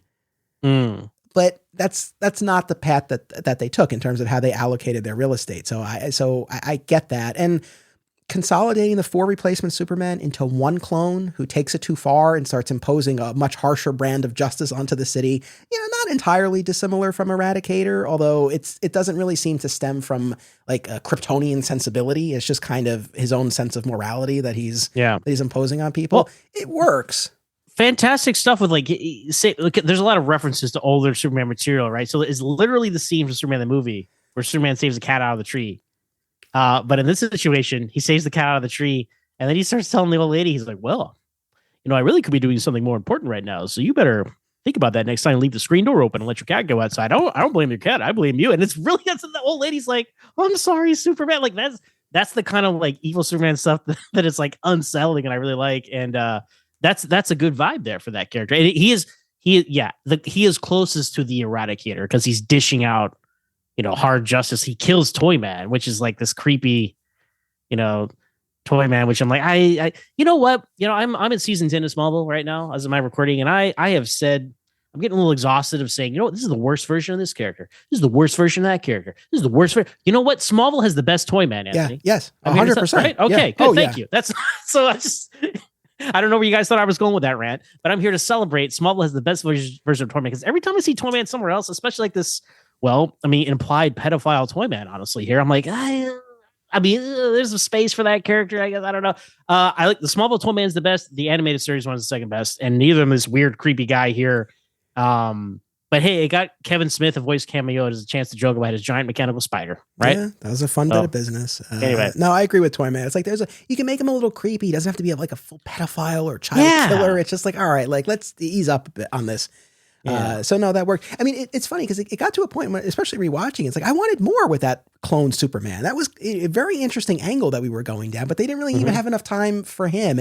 And Superman himself, his return, it just felt very perfunctory, where his dutiful robot plucks him from Luthor's chamber and just puts him in the in the thing in the fortress, and he's back. And it's just, I like the robots in this though. Like the comedic element of it, like it's just like the Lois and Superman are dating, and she's like, "What's your real name?" "Well, I'm Kal-El." Right? And then later on, she says, "I don't even know what to call you." The robot says, "He also goes by Kal-El."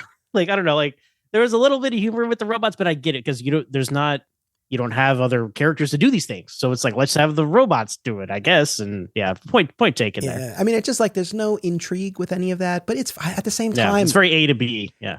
And I'll argue against myself for a minute here, especially with the return piece of all of this. It's like, even if you do the full reign and you have Cyborg and even with Superman himself coming back, it's like people know the beats of this story now. So, it's not a mystery, it is tough. Yeah. I don't know that you really would necessarily have that tension. And you mentioned liking the robot. We saw in the trailer for the James Gunn movie, where Superman's cradling this robot. Is very upset. If it's a robot like this, I mean, I guess I buy it.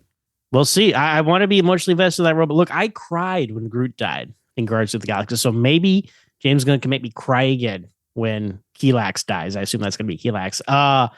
You know what we're talking about, I think it's really important, the in confrontation between Superman and his imposters, right? You were mentioning how much you love the final moment between Superman and Cyborg Superman. I think Superman and Clone Superman here have a really good, in confrontation. Like they're just talking about the way they approach things and their battle. Like, I don't know, like I found that fulfilling into what this movie was telling. So on its own merit, you got to judge this movie on its own merit. And as an adaptation, no. But as its own thing, yes. That's why I've ended up falling on this movie. Yeah, I think if you go in with the right mindset, and also with we all now have the benefit of getting a far more proper 2-film animated adaptation. So it's like if you go in and it's like mostly you're getting a battle with Doomsday, and then this clone who takes it too far, it's fine. Here, I'm okay with the depiction of Doomsday where he's discovered by Luthor, but it's not a Luthor creation or anything like that. Yes. So they inadvertently set him free. There's this warning from an alien.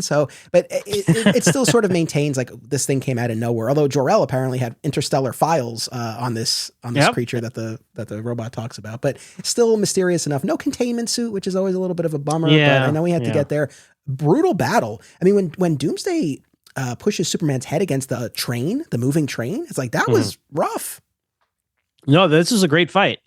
And again, this is a little more mature than what because obviously it's a direct-to-DVD, direct-to-video movie, so they can do a lot more extreme stuff than they could even on Cartoon Network. Because like Kids WB was like rated G, Cartoon Network was like, I don't know, PG, borderline PG-13, and then you get to this, it could be hard whatever a hard PG-13 is. That's what this is. So I think that's appropriate for those kind of a literal life and death battle, and it was great stuff. Yeah, we had Adam Baldwin and Anne Heche, and they everything gets consolidated. We don't even have both Kents. We're just down to Ma here. We mentioned it off the top though. That's a fantastic scene where Lois comes to talk to Martha, and she's very suspicious of like but then like there's a lot of great directorial stuff in here too. Like I'm kind of over praising this because I feel like it gets unfairly maligned. I hear you. But I would say give it another chance. If you haven't seen it in a while, give it another chance. Judge it for its own merit. And it helps now that we have this laundry list of adaptations. Back when it came out, we only had a couple things. And we're like, this is it? I waited 15 years for this. And I think that's where a lot of the fandom comes from. A lot of that, those memories still get, come up when you talk about this movie. Totally. All right. Now we already started talking about Smallville season 8, the 2008 to 2009 television season. Now you and I have talked about Doomsday on both of our podcasts. Yeah. But hours of content we've talked about this. But he was the antagonist for this season. The twist here, the new angle on the character that the show came up with, I genuinely do like, is this idea of human camouflage. Like Doomsday can constantly adapt and survive, and so the idea here is that this creation of Zod and Feora, sort of their genetic offspring that they were able to bring forth, has this human camouflage in the form of Davis Bloom, the paramedic, who becomes infatuated with Chloe and is having these blackouts and killing people and all that. So I guess, how do you feel about that aspect of the character, that addition to the Doomsday mythology? I love that aspect of the character. I honestly think, again, giving people impossible tasks. And it's like, hey, Doomsday is going to be your main villain this season. Figure it out. And I'm like, what? Excuse me? What? And so them making him a werewolf. I mean, that's the comparison I make. Werewolf Doomsday. And I think that's a really smart thing to do it. My main issue is you get to Bride, which is like the climax of all this. And Davis he's losing control. Doomsday's taken over too much. And once he became Doomsday there, and I know they weren't going to do it. The seasons were constructed that way. But like just thematically, you watch through the episodes, that should have been when he's Doomsday the monster and never goes back to being Davis Bloom. And we all love Sam Witwer. And he did a great performance that season. I'm not saying I want to see less of him, but it just, Doomsday lost steam after that. It was like 2 steps forward, 3 steps back, every step of the way to the rest of the end of the season. And because when he first shows up in his full form, we see him in the mid-season finale Bride of season 8. It's fantastic. Like they light him from certain ways. He looks large. Like the way Clark punches him, he throws it. Doomsday just catches it and throws it like it's nothing, because of course he would, because he's young Superman. He's not powerful enough to fight him. Like just so well done. And then then they just kind of he fizzles out, and then we get the season finale. But I think that was a really clever way to do it, and I don't think we'll ever see it again, because there's not going to be a need for it, because now like special effects have caught up, and we've seen Doomsday as a full season antagonist again, Anthony, has been nothing like that. So I'm regardless of how it ended, I applaud them for interpreting him in this way. Agreed. No, I like that angle. I like the visual representation of him in monster form. And this was there some digital, sprucing up because I mean I know mostly it was practical. Like it was an actor in a suit. I think they made his eyes glow, maybe with CGI, and then added like breath sometimes, but maybe and then some like trick photography to make him look a lot larger. You know, my favorite shot of Doomsday of the whole show. It's actually an Infamous. It's the episode with Linda Lake, and there's a Legion ring and a time reset, and he picks up the car Chloe's in, he rips the door off, and it's like a 5-second shot or maybe less than that, but it's just this monster's Doomsday look. I'm like, oh my god, it's incredible. You know, and people crap on this Doomsday. I see it all the time on the internet. Oh, look at this. I'm like, yeah, I will defend this Doomsday the way he looks because this is a practical suit. It's an amazing costume. You have the spikes. You have the pants. Even I mean the leftover from the containment suit from the comics. It doesn't even need to be there, but they're there. Like look around. Everything else is CGI, and I love CGI, and it has its place. But like to have a physical, practical suit guy, like I love this. The look of this Doomsday. I will not take slander for it. I will defend it. I will take that over, and we know I'm a fan of the Snyder movies, but I would take this Doomsday design over what we got in BVS. I would take it over what we got in season 3 and most of season 4 of Superman and Lois until we got to the very end. One. Yeah. But otherwise, no, I like this, and I like that it was practical. I mean, unfortunately, this kind of cuts both ways because I think this feeds into the frustration that you and I have expressed many times about how anticlimactic, how fleeting. I mean, it's like a minute-long final battle that we get at best between them in the season finale. And because it was practical and it wasn't like, oh, they have to animate the CGI creature, they can only do it for a few seconds. It's just like, oh man, you could have had a really practical, visceral battle between the two of them. I mean, I think we've come at this so many times. I think it's just there was so much build up and there was so much expectation. You make him the season-long antagonist and you keep putting off what's clearly meant to be this big final confrontation, and it ends up being just a couple of blows, and then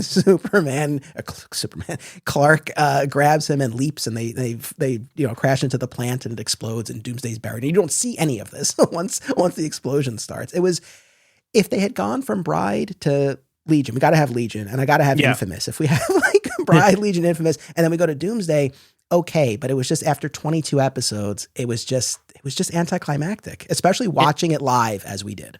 Yeah, and again, we've talked about it for hours on both of our podcasts, but I think the fun suggestion you had was like, what if like the whole buildup was like Davis is the son of Zod, and then like for the last battle, he like Doomsday emerges from him. You're like, holy, like, dude, I didn't know that was here. And that would have been, we would be singing the praises. We had the total opposite feelings about it. Cause like, oh my God, dude, they stuck in Doomsday. It was like for a few minutes, but it was incredible. Instead of like, oh, well, we were waiting the whole season and we got like nothing. So it's all how you approach it, y'all. All how you frame it. And I know we both love Bride. There, we see a lot of it through this found footage style. Smart, very smart. And that goes right back to that horror aspect, right? That you get in the comic when he breaks free and then he's holding his hand out and the bird comes and he crushes it. Oh yeah. And then he's tearing up the interstate highway and making his way through the Midwest and jumping on jet planes, ripping out fighter pilots. It's scary stuff. Yeah, it was in that spirit. I guess the last thing with Smallville, because again, we've gone over this so many times, but they gave us a symbolic death of Superman, so to speak, where Clark decides that his Clark Kent persona is dead. He's turning his back on his human side because his human side led him astray and he tried to save Davis, and Henry James Olsen paid the price and all of that. Are you, and then in the next season, he's embracing his Kryptonian side. He's wearing the black outfit with the trench coat, which I know you love, and I've become a bigger fan of. Are you glad? I'll just leave it at this. Are you glad that they kept it a symbolic death of Clark Kent, or do you wish they had done a death of Clark Kent? Because it could have been Clark's funeral instead of Henry James, and then we have a hiatus anyway, and Clark could have just been gone, and then they find him in the fortress at the end of the season premiere. Like, they could have done it. I think that would have been better. I think that, in all the trailers we saw a funeral, like, oh, it must be Clark's dying, right? Way to subvert our expectations. The thing is, Clark's died on the show before, right? I mean, in your favorite episode, as we discussed in Hidden, it's talk about the death of Superman. That's the show doing the death of Superman right there, right? I mean, it's right there. So, yeah, they absolutely should have done that instead. Like, they both should have died, and then Clark's missing or whatever. And then it's like, well, that's the thing. So many seasons, like, Clark's missing. Where is he? Like, even season 7 and 8, it would have felt very familiar, but it still would have been better than Clark and his dad and him walking off Field of Dreams, fading into nothingness. Doesn't make any sense. I didn't like that at all. Like, I feel like they only did that is because when they had Cosmic Boy come back and say, no, tomorrow was the day you die. Oh, from a certain point of view, I guess it's nonsense. Nonsense. I don't like it. They had, again, you keep talking about Runway. They had all these characters there. They could have introduced Steel then. They could have had, I mean, they ended up doing Superboy later, bring Supergirl back. Like you had a cast of characters. It's shocking to me that they never did John Henry on such an easy character to bring in, working for Luthor Corp or whatever, right? It's amazing. That and Mon-El, I'm like, what are you doing? So yes, to answer your question, I wish they had done something like where he actually died. Because then what have we been not talking about for a long time? The spiritual aspect of it, right? He can see Jonathan, his dead father in the afterlife. Basically just take that scene from Void, which is a nothing episode with some incredible scenes in it. You put that scene after Clark dies. He's like, son, you have to keep the whole world safe. You're a symbol of hope. You're a symbol of justice. And then he just pushes him back. And like, what an incredible moment that would have been. Yeah. Right. Oh my God. I'm getting mad again about this. I thought we had healed each other's wounds about this episode of SMALLVILLE. I just ripped them right open. I was like, yeah. We see the potential for what could have been. And that's what frustrates us. Yeah, I know. It's funny. I asked that more just like, oh, it was an interesting thought exercise, but then I got you all worked up on that. I know. But they had done the afterlife stuff before with Clark and Jonathan. So it's right there. And they do it again in season 10. It's right there. Anyway. I know. I missed the, it's, I wish overall, I wish that I could look back on season 8 and their take on Doomsday and just feel better about it overall. But there was some good stuff, which we talked about. All right. So now staying on the live action track, we have BVS and Zack Snyder's Justice League, where Superman meets his end at the spike of Doomsday and then returns courtesy of Mother Box and Genesis Chamber. And here too, we have talked about these movies an awful lot. I guess one of the things that I do want to hit on, because I talked about this with Smallville, how it's like, oh man, like, yeah, imagine if Doomsday was a surprise in the season finale. It's like, oh my God. Well, similarly with this, I mean, how do you think you would have felt if they hadn't spoiled Doomsday in all the trailers for Batman v Superman? Would that have helped at all? I do. I was shocked that we saw Doomsday. I think there was like speculation. Oh, is it like Bizarro, maybe the Lex clone Superman? He's right. You didn't know. You knew it was going to be something more than just Batman and Superman fighting, but you didn't know. And I know people will say, well, that wouldn't have changed how the final movie came out. Yes. But so much of how you feel about movies is how you experience them for the first time. And you're sitting there just waiting for this big reveal at Doomsday. The movie seems to be constructed to keep it a secret. And so then when they just lean into all this stuff and like the final push of marketing, I'm like, oh, and then it doesn't look very good.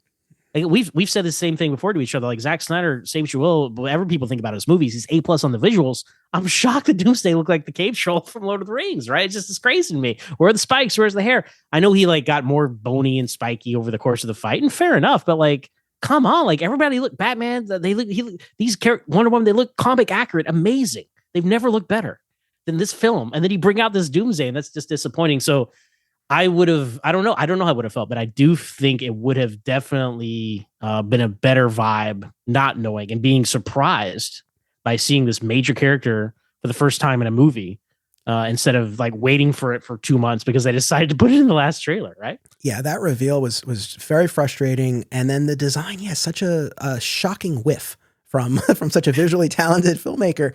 I know one of the things that people have criticized a lot with respect to the Doomsday piece of this is the fact that the film even went this far as introducing Doomsday and going so far as the death of Superman. I've made my peace with that, and I've talked about this before where, I recognize that death can be used, and here's an example where it's used for a different purpose. This was not a Superman deep into his career, revered by the public. This was a public that doubted and questioned him, and he still made the sacrifice for them. And then the world mourns him. I know that's something that comes up. It's like, oh, that wasn't earned, or people wouldn't have felt that way. I don't know. I feel like his act of self-sacrifice sort of justified what we see. And I loved, this is an instance where I felt that they tapped into what I long for in the funeral piece of it, which is that juxtaposition of the world mourning the symbol and then his loved ones mourning the man that they knew and loved. And having that contrast between just the throngs of people, right? And the fancy coffin and all of that. And then the very simple Smallville ceremony and Martha telling Pete, oh, I need my checkbook. And he's like, no, someone took care of it. And of course, it's Bruce. And he has that moment with Diana. I failed him in life. I won't fail him in death. Like, I love that juxtaposition of the funeral, that whole sequence. I thought it always makes me emotional when I watch it. Really, and this is surprisingly superficial for me, I guess. Like, this isn't the stuff that normally bothers me, but yeah, the design of Doomsday was just, it just left a lot to be desired. And what the hell was with those energy blasts? Okay, thank you. Thank you. So another point for Smallville Doomsday, by the way, he doesn't fly. He doesn't have heat vision. He doesn't absorb energy. I'm like, why are we giving him all these powers? Like, he is like an unstoppable physical tank of a being, right? And if you kill him one way, he comes back another. That's it. He doesn't need all these energy powers. And I'm like, I don't need that anymore. And was this the first Doomsday to have like that kind of stuff? I mean, he's based off Zod, so I guess that and literally like Zod's body. So I guess that's why he has the heat vision. I see. Now this is where everything is swirling. I think in Superman Doomsday, the one that we talked about previously, I think he develops heat vision after Superman blasts him. I could be conflating that with one of the other animated movies, but this is the only Doomsday with those energy waves. Yeah, that's way step beyond. Like, I think heat vision is too much for Doomsday. I definitely think that is, and that has to be their EMP kind of like, oh, the Kryptonian ship. Okay, fine, but I don't think you needed that. I will say, look, it's a very visually impressive battle. I love all Wonder Woman stuff with him. It's fantastic. I mean, she's never looked more badass than this. And I love Batman running around trying to survive. Like, exactly. Like, I'm so sick of Batman showing up and taking over a situation. Like, that's exactly what it needs to be doing. Just running away, hiding, almost dying. Leave it to the gods over there, Superman and Wonder Woman, to fight this monster. So that actually is one of my I don't know if it's intentional or not. It's one of my most enjoyable aspects of this fight with Doomsday is Batman just scrambling around for his life. So I know when he's like, "Oh shit!" It's like, yeah, that is what you would feel. That's exactly what you would say. You want to get that moment without the heat vision, though. I guess like the amazing Wonder Woman reveal is her blocking Doomsday's heat vision. So maybe I have to take a half step back and not dislike it as much. Now, I mean, this is a Doomsday thing, right? But how do we kill Doomsday with kryptonite? Oh, because he's Kryptonian, because he's Zod. I guess that's because they. I've been noticing as I'm consuming all this Doomsday content in such a short span. It's like, how do they signify? Oh, he's dead now, you know. And it's interesting how each version is like, sometimes they break his neck and sometimes they do this. And this is the way here because you know that he was Zod. And I guess he hates with some little thing about this Doomsday, which I liked, is like he shows up and he looks at that Superman statue and he looks at Superman. And to me, that's like the Zod in there remembering that he killed him. And that's why he hates him, I guess. I don't know. I take, as you know, this is probably the thing we disagree with the most, BVS. I mean, we're very like-minded in our fandom. Like, you love it, and I'm like, I've come to like it more than I used to. So, one of the most Superman things this Superman does, right? Henry Cavill's Superman. Lex Luthor's like, hey, I created this to kill you. It's your Doomsday. And then he comes out, and Doomsday's going to kill Lex, and Superman stops him. He stops Doomsday from killing Lex. I'm like, that is like the most Superman thing I've seen you do. I respect that. So, yeah, for the record, I agree with that. Yeah. No, I know, that's what I'm saying. Oh, like, yeah. Like, I should have let him have it. Yeah. Because, you know, like, that's the thing. This particular Superman, I'm like, this is really not my, because you're talking about how you want him to be seen as the light of the world and all this and all these little things in this particular story. He's certainly not that. Like, everybody hated him. Half the world hated him before he died. Yeah. So the end is powerful because if you want to see his monument, look around you, that's powerful stuff. But it's like, I feel again, like I'm one of the people who think this is rushed. And I'm like, this should have been like movie 6 or something. And then, you know, that, and then because what you feel in like that Justice League Unlimited episode or Hereafter with the Justice League, like, oh, you feel that they're lost and you don't feel, I mean, Batman feels guilty because like he set this whole thing into motion. So he should feel guilty. Yeah. But, and there was like barely any kryptonite left because he used it all. Right. Oh, I used it all. Oh my God. So anyway, that's well, I love how Alfred gets him with that. He's like, you know, we would have had more. Yeah. So there is all that to unpack. But you know what? Doomsday showed up and he killed Superman. And that is his function. So you give him credit there. There's, of course, the moment where Clark tells Lois, I love you. And he grabs a spear and she's, you know, trying to talk him out of it. And the whole business about this is my world. You are my world. One thing that's consistent across all of these is what I'll call the last temptation of Clark Kent, right? In every instance, Lois has this moment where she's like, no, don't. I mean, even going back to the comic when she's like, no, like rest, wait for backup. And he's like, there is no backup. And you know, we see version after version of this. And last temptation is too strong because I don't think he's actually tempted by it, but just kind of this, like this moment before the final part of the battle where Lois like tries to make this appeal to him, like, no, like, don't, like, and of course he has to do because he's the only one. Like, that's the point. Like, no one else can go as far as he can. So I like that. And I know we talk a lot about what's changed, what's cut, and all these different, but I like that's there, like, in all of these. You know, you just made me think of Smallville in the Doomsday episode, right? Lois she's been sent to the future by then, but when he shows up on the street, he hears the phone booth ring. He's like, "Oh, Lois," because she was supposed to call him on the phone booth. So that's their own way of look at that. Very good. Look at that. Good job on Smallville. And then we talked a bit about how Superman comes back. You know, the whole business about him being confused initially, that's an interesting angle. And obviously we got the battle with the Justice League, but the notion that he would come back and be a little out of it, fully powered and all that, like we don't have that business of him being depleted physically, but mentally he is. So interesting. That is the I guess, the reverse of what it had been. But I mean, obviously that Superman versus the Justice League is an incredible sequence. And I love Superman being able to kick some ass because he's so disrespected all the time. And I'm like, you know what? He could kill all of you if he wanted to. Okay, Batman is correct. But no, that's a great sequence. And he's slowly coming to his senses. And, you know, that's a different way to do it. But again, like Justice League is not an adaptation of the death and life of Superman. Right. Like, it's like, oh, we wedged this in here.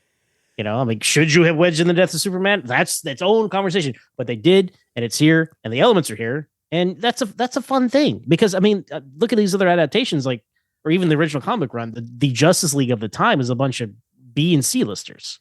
Booster Gold and Guy Gardner cares about these people, right? So I'm glad I didn't know any. You know, I was thinking about this. I'm glad I didn't know any better as a kid. I was like, this is the Justice League. They're the best. Fire and ice. Are you kidding me? Like, so it's interesting to see, you know, what the proper quote unquote Justice League or properties you're going to get being around during all these events, which we see more in later versions as well. So, and I guess there is no, I mean, obviously, I guess, so there is no imposter Superman. There's none of that. He's like, he just comes back to life. There's no spiritual element, which again, I'm like, his father is dead. He just saw Ghost Dad, like in the last movie. You could have done something there. I don't know. So I've made my peace with this. His walk through the ship when he hears the voices of his fathers, and we hear new pieces of dialogue from them at the end, is close enough for me. I can live with it. It's still not as far as I would want that afterlife component. And part of me feels like we got so close with that walk through like, let's could have just done it.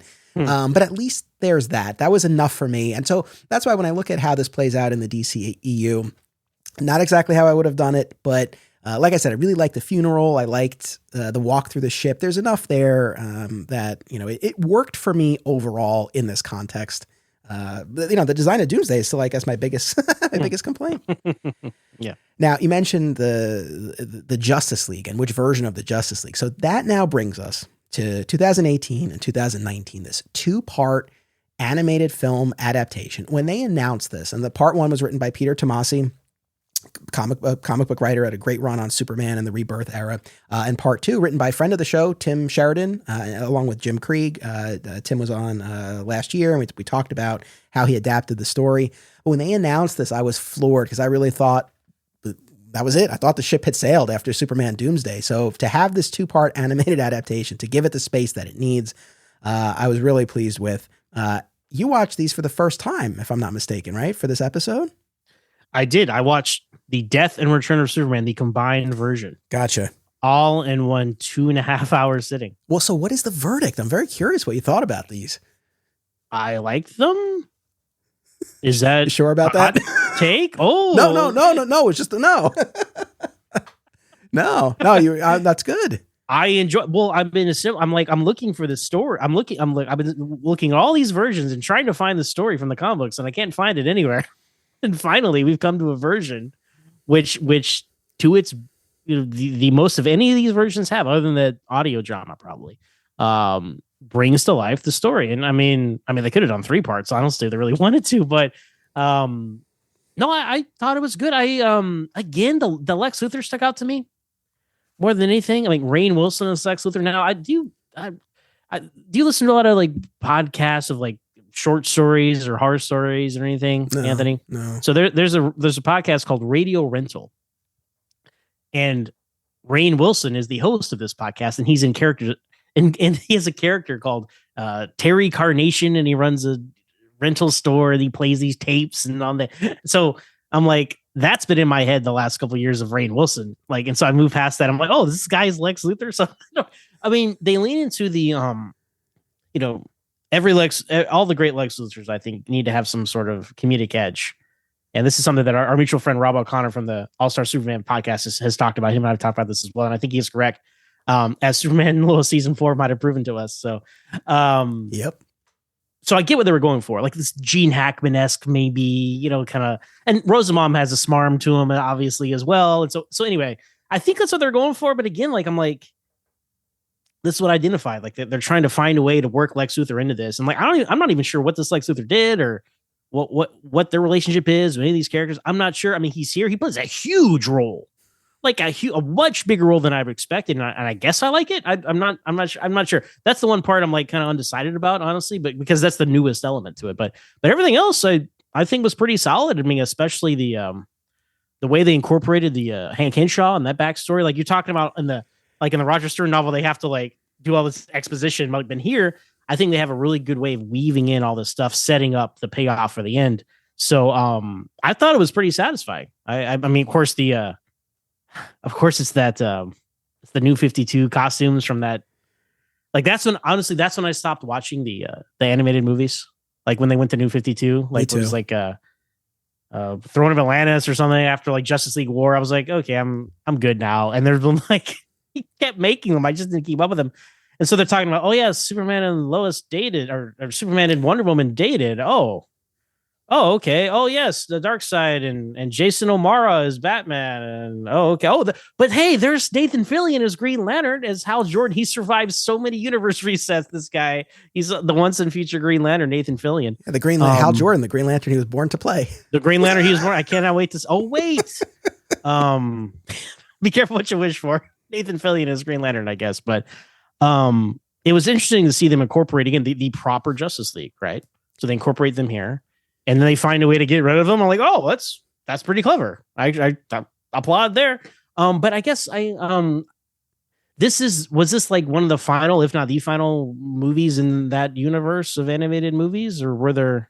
Oh, that's a good question. You know what? No, I don't think there were that many more because Man of Tomorrow, which Tim Sheridan also wrote, that kicked off the Tomorrowverse, and that was 2020. So, and this Reign was 2019. So this was, I don't think it was the final one because they did Justice League Dark, Apocalypse War, or whatever it was called. Yeah. So it wasn't the last one, but yeah, I guess this was towards the end.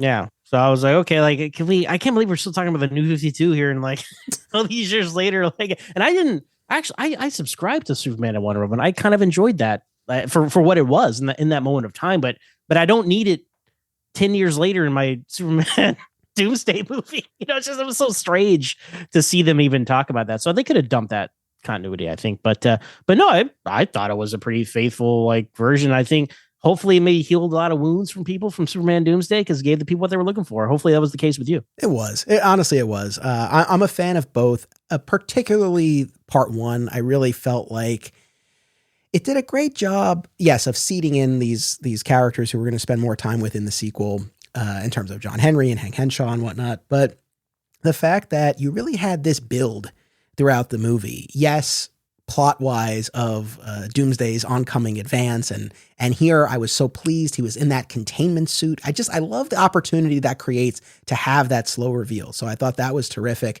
But the fact that the emotional arc of this movie, right, is Clark and his difficulty in opening up to Lois and sharing his secret and sharing his life with her. She could tell look, we're right at home, right? That's very, very Smallville-esque.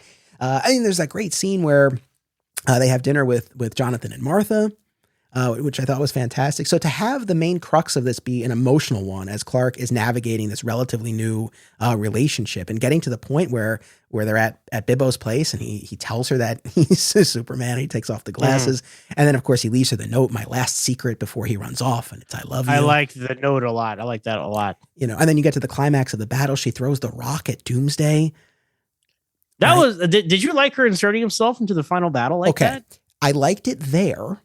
I didn't love her fighting on the watchtower in space in, Yeah. in part 2. Yeah. Because in the moment with Doomsday, it's like, I don't even think, oh, she's trying to buy Clark a minute. So I think like she knows he's going to die and she's going to go with him. Like you know, and so as Doomsday's advancing and she's just like, Clark, I got your note. I love you too. Like it was very emotionally resonant. And I just like that the relationship drama was really kind of the driving force of this. And yes, from a spectacle standpoint, you got to see finally Doomsday take out a proper A-list Justice League. And it really, I think it's more effective, right? When he's taking out the top tier heroes before he reaches Superman. And it was really cool to see.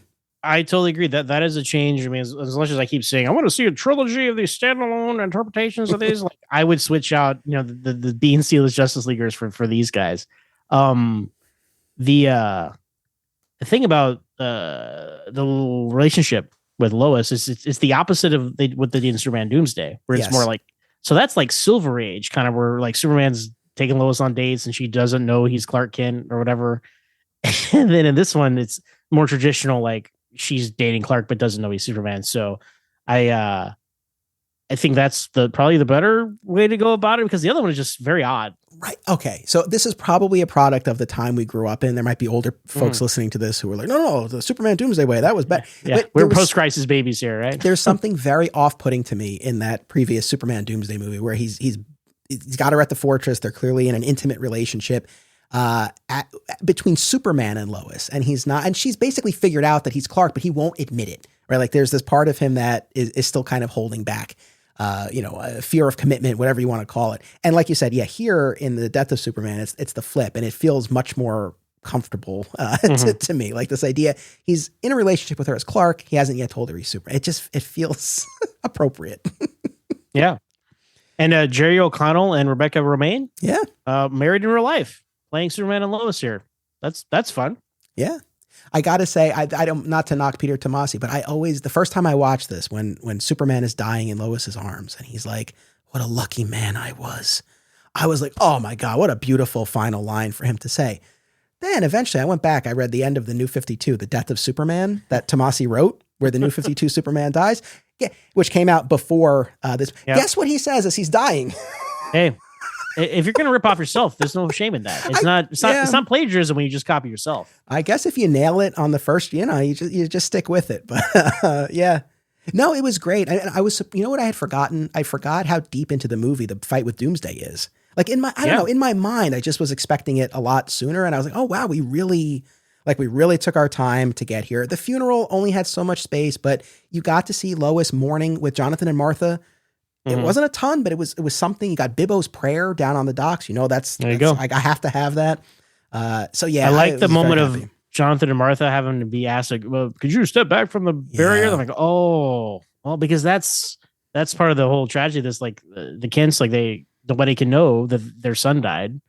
Right? It's like Martha Kent outside the hospital and Superman Returns. You're like, oh man, like, yeah, you don't have access to that. That sucks, So they had time to breathe, little moments like that throughout the whole story. And there was enough like Justice League business at the beginning, like the Flash talking about marrying Iris West, and that speed kind of isn't thing. Good all the time, as Green Lantern tells him as they're Green Lantern, man, he knows. So and the line that always gets me between Clark and Martha on the balcony after the dinner with Lois, where Martha's like, we raised you to be yourself. We didn't raise you to be alone, to be by yourself. And he's like, I was never alone. Not since you guys found. I love that. Yeah. I always quote that line from Morrison's Batman run, where Batman's like, the first truth of the Batman, the saving grace. I was never alone. It was at Alfred from the beginning. I like that. This Jonathan and Martha remind me a lot of the Lois and Clark Jonathan and Martha, just in their interactions and their appearance, honestly. Yeah. So, well, yeah, even when they're talking about Lana and Lori, like that, yeah, I agree with you. That felt very like, very cute, and it felt very much like Lois and Clark.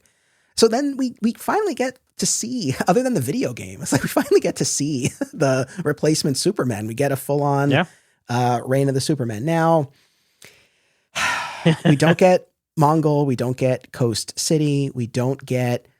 I thought for sure they would do Coast City because Hal Jordan is here. I'm like, why did you guys not do that. I think that just opens a can of worms because it's like then, I mean, yeah, I would love if then they did Emerald Twilight, but it's like, well, why not? You have a universe here. Why? I don't like that's content. That's your next movie. That makes perfect to me. That would make perfect sense to me as well. I don't know, but you know, I did like the first part better than the second part. I think if I had to say, sounds like maybe you as well for some of these reasons. Yeah, I look, and not just because we had the screenwriter on the show. Like, I really do appreciate what he had to navigate in terms of adapting Reign of the Supermen. But yeah, I mean, I think just some of the changes, some of the inversions. I mean, in the comic, you get this huge reveal that Cyborg is evil, and you have Mongol kneeling before Cyborg Superman. Like, it's a very standout moment. Here it's flipped where Cyborg is this puppet of Darkseid. Now, the fact that it's Darkseid, I do get in terms of this animated cinematic universe that they're going for. Like, I get that.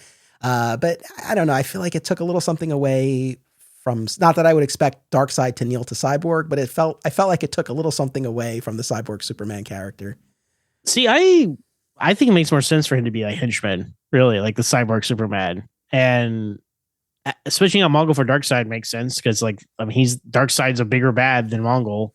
Like, Mongol's kind of a deep cut character, I think. I mean, he's in a couple of famous stories, but if you're going to try and be more mainstream, I think Darkseid makes sense, and tying into what this universe had done before. So that's the change. I was like, I wouldn't like go out of my way to make that change. But that's the change. I was like, oh, okay, cool. Like, I was not offended by that change or anything. I would, yeah.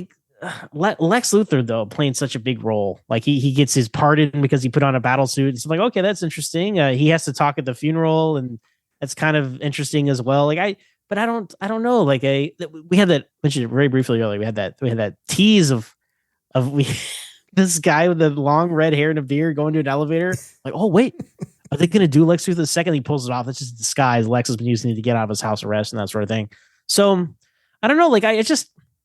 Like the redemption of Lex Luthor arc, I maybe, I don't know. Like, I don't know how I feel about how they did it here. Like, I liked, DC used the gold standard. So, like, Lex getting pardoned for killing all the Justice Lords or whatever with his big gun, like, that was genius. And then that sets him up for the run for president. Like, I don't know. Like, Lex is, obviously I keep talking about Lex because he's such a big thing to me, but like for them to, obviously Lex Luthor 2 is gone. So they start from scratch with Lex every single time. And I'm like, I don't know. Like, if I had to pick one of the Lexes in all these, I think I might do the one from Superman Doomsday because he's so like vicious and he like kills Mercy Graves and he has all these maniacal, like, he has the cure for cancer and he's like, well, I'm not going to share that. Like, I don't know. Like, I like that. And then maybe the James Marsters factor is pushing me over the edge because of Smallville. I don't know. But I liked that. I would want to see more of that Lex Luthor.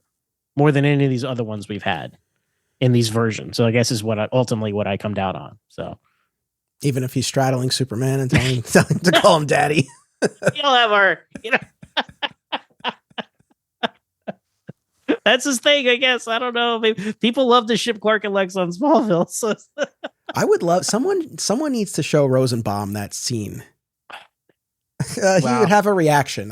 He would have a reaction. I definitely think so. So he'd be Tom, let's act this out at the next Smallville Nights. Smallville Nights, see me and Tom act out and see who's your daddy now. I can hear him saying that. Oh my goodness. But yeah, the climax of this, you're saying Lois being there, but that was like the motivating factor for Superman to kind of get that last. I mean, they kind of did that trick twice, right? They did in the Doomsday fight where she's right there. It's like, I got my last push of energy to kill him. And then same thing with Cyborg Superman at the end. And you probably didn't need to do that twice. So, yeah, here's the thing. Like I said before, in these adaptations, and I think this is a prime example, it really does become more of Lois's movie. I love the bit with Lois and Diana and the friendship that they forged. Like, that was great. And so if Lois is now sort of becoming the character we're seeing these events through, and the one who we're meeting these other Supermen with, it's like, then I do understand why you would want her there for the climax of this battle. To me, it just felt like a little bit like a bridge too far that she would be out in space and all of this. But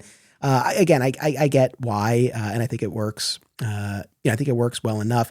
The Lex piece, it was interesting with Superboy, and I was just on, we recorded our discussion about the Scion episode of Smallville that I'm excited for people to hear on your show coming up. This was interesting because this version of Superboy was a bit of an amalgam, right? Because it was the costume and the attitude and the characterization of the original comics, but we have the sort of the retconned origin at play here, where his DNA came from Superman and Lex, which of course in the comics, was a retcon that came much later.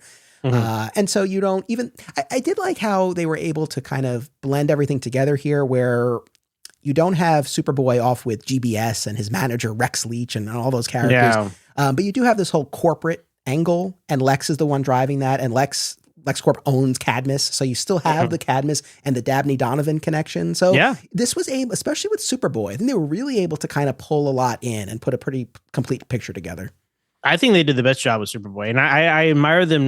They kept a lot of the 90s vibe of him, you know, like with even the costume and all that. I was so certain they were going to change that, and they didn't, because I mean, Cyborg Superman, unfortunately, has got that new 52 costume, which I don't love. I'm like, so why did Superman and him have that? At least when Superman comes back from the dead, again, he's got a better costume at the end of the movie. But no, I definitely agree. Superboy, I think him learning that he was like from a series of clones and Lex was about to kill him and wasn't, like, that's very interesting for him to know that from the jump. So I really like what they did with that character. And then Steel as well. Like, he was a big Superman fan. He's wearing a Superman t-shirt. I think they did a great job with Steel, voiced by Cress Williams, Black Lightning himself. Yeah. I guess for me, Eradicator probably left the most to be desired, kind of making him this hard light hologram. I mean, it's true to the spirit in terms of he's this, Kryptonian technology who seeks to preserve Kal-El and Kryptonian life. But it's just, to me, it's such an interesting angle in the comic where he's messed up in the head, and like he comes to think he's Superman, and he's dispensing this harsher brand of justice. And then through his encounters with Steel and the other characters, and certainly by the end of the story, he makes this big sacrifice. So I felt like, I'm sure it was just a timing thing, and this was a way to kind of short circuit that a little bit. But speaking of the Eradicator, so the battle with Cyborg culminates with Superman pulling out the Eradicator crystal and jamming it in Cyborg Superman's head. Now, because that's his wild card. Now, it's one thing to have the classic Batman Begins moment. I won't kill you, but I don't have to save you. All right. I don't know how I feel about that, about this. What was your reaction to the jamming of the crystal? Well, I mean, he did kill Doomsday, so he's killed before. That's the slippery slope of Superman. You kill one, you gotta. I mean, a cyborg Superman even alive? He's a cyborg. I don't know if you go on that role.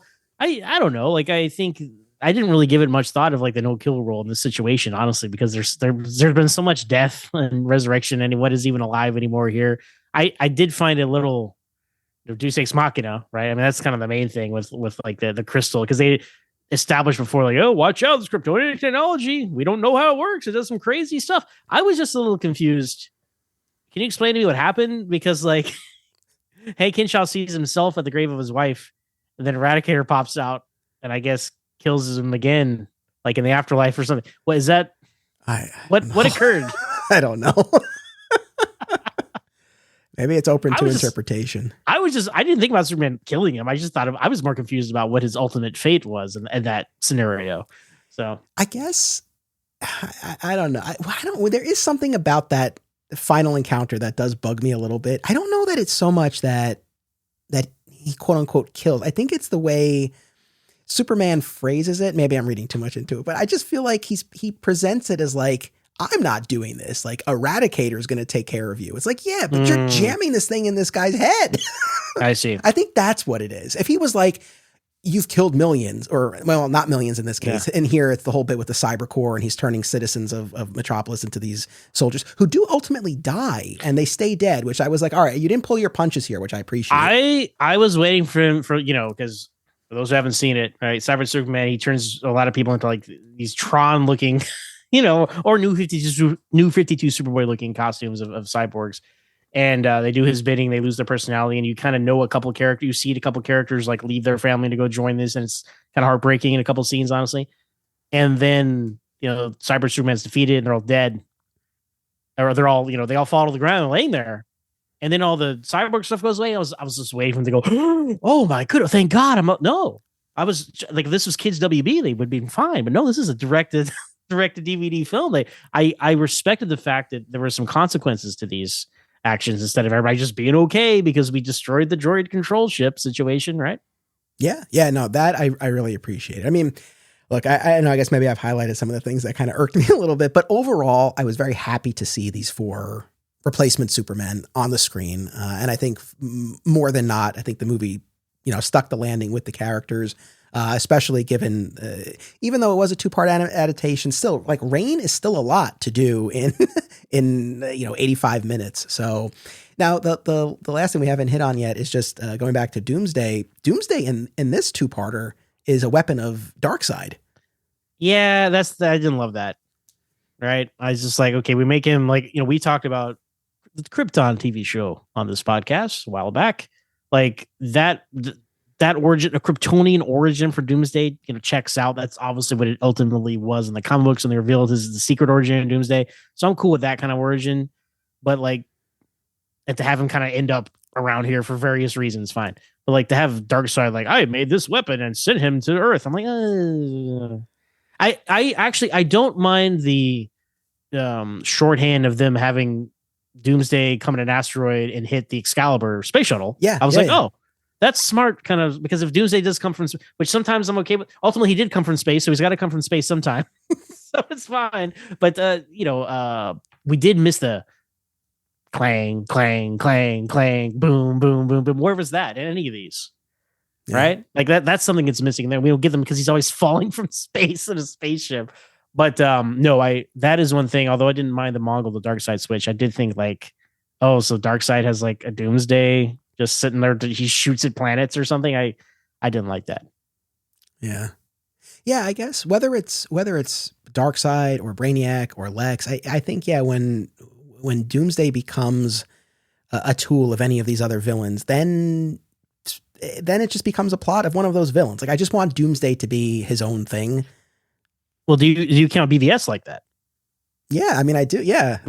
So I guess I have the same issue there. Now, just in case, because we might hear from people about this in BVS, just for the record, because we didn't mention this, but that's from I guess what we can glean from the movie itself and from what Snyder has said. Like that wasn't the Doomsday, right? Because even when Lex is in the chamber, there's all this talk about the desecration with no name. Like there was this deformity on Krypton, and then Lex creates a version of that here on Earth. But presumably, and I guess Snyder has confirmed this in Q&A with the viewers, like there's still a true Doomsday that's out there. So I'm going to start calling him Henry James Doomsday. That's what I'm going to start calling him. We forgot Doomsday. To joke about? Well, throw it in here because we'd be remiss if we didn't. Apparently on Smallville, we were supposed to be calling him Doomsday Max all along. Doomsday Max. Oh, thank God you remember that. We would have kicked ourselves. So out of nowhere, like 5 years ago, they came out with some Smallville Funko Pops and we're like, Smallville official merchandise, sign us up. We thought we would never see it again. So of course we have those.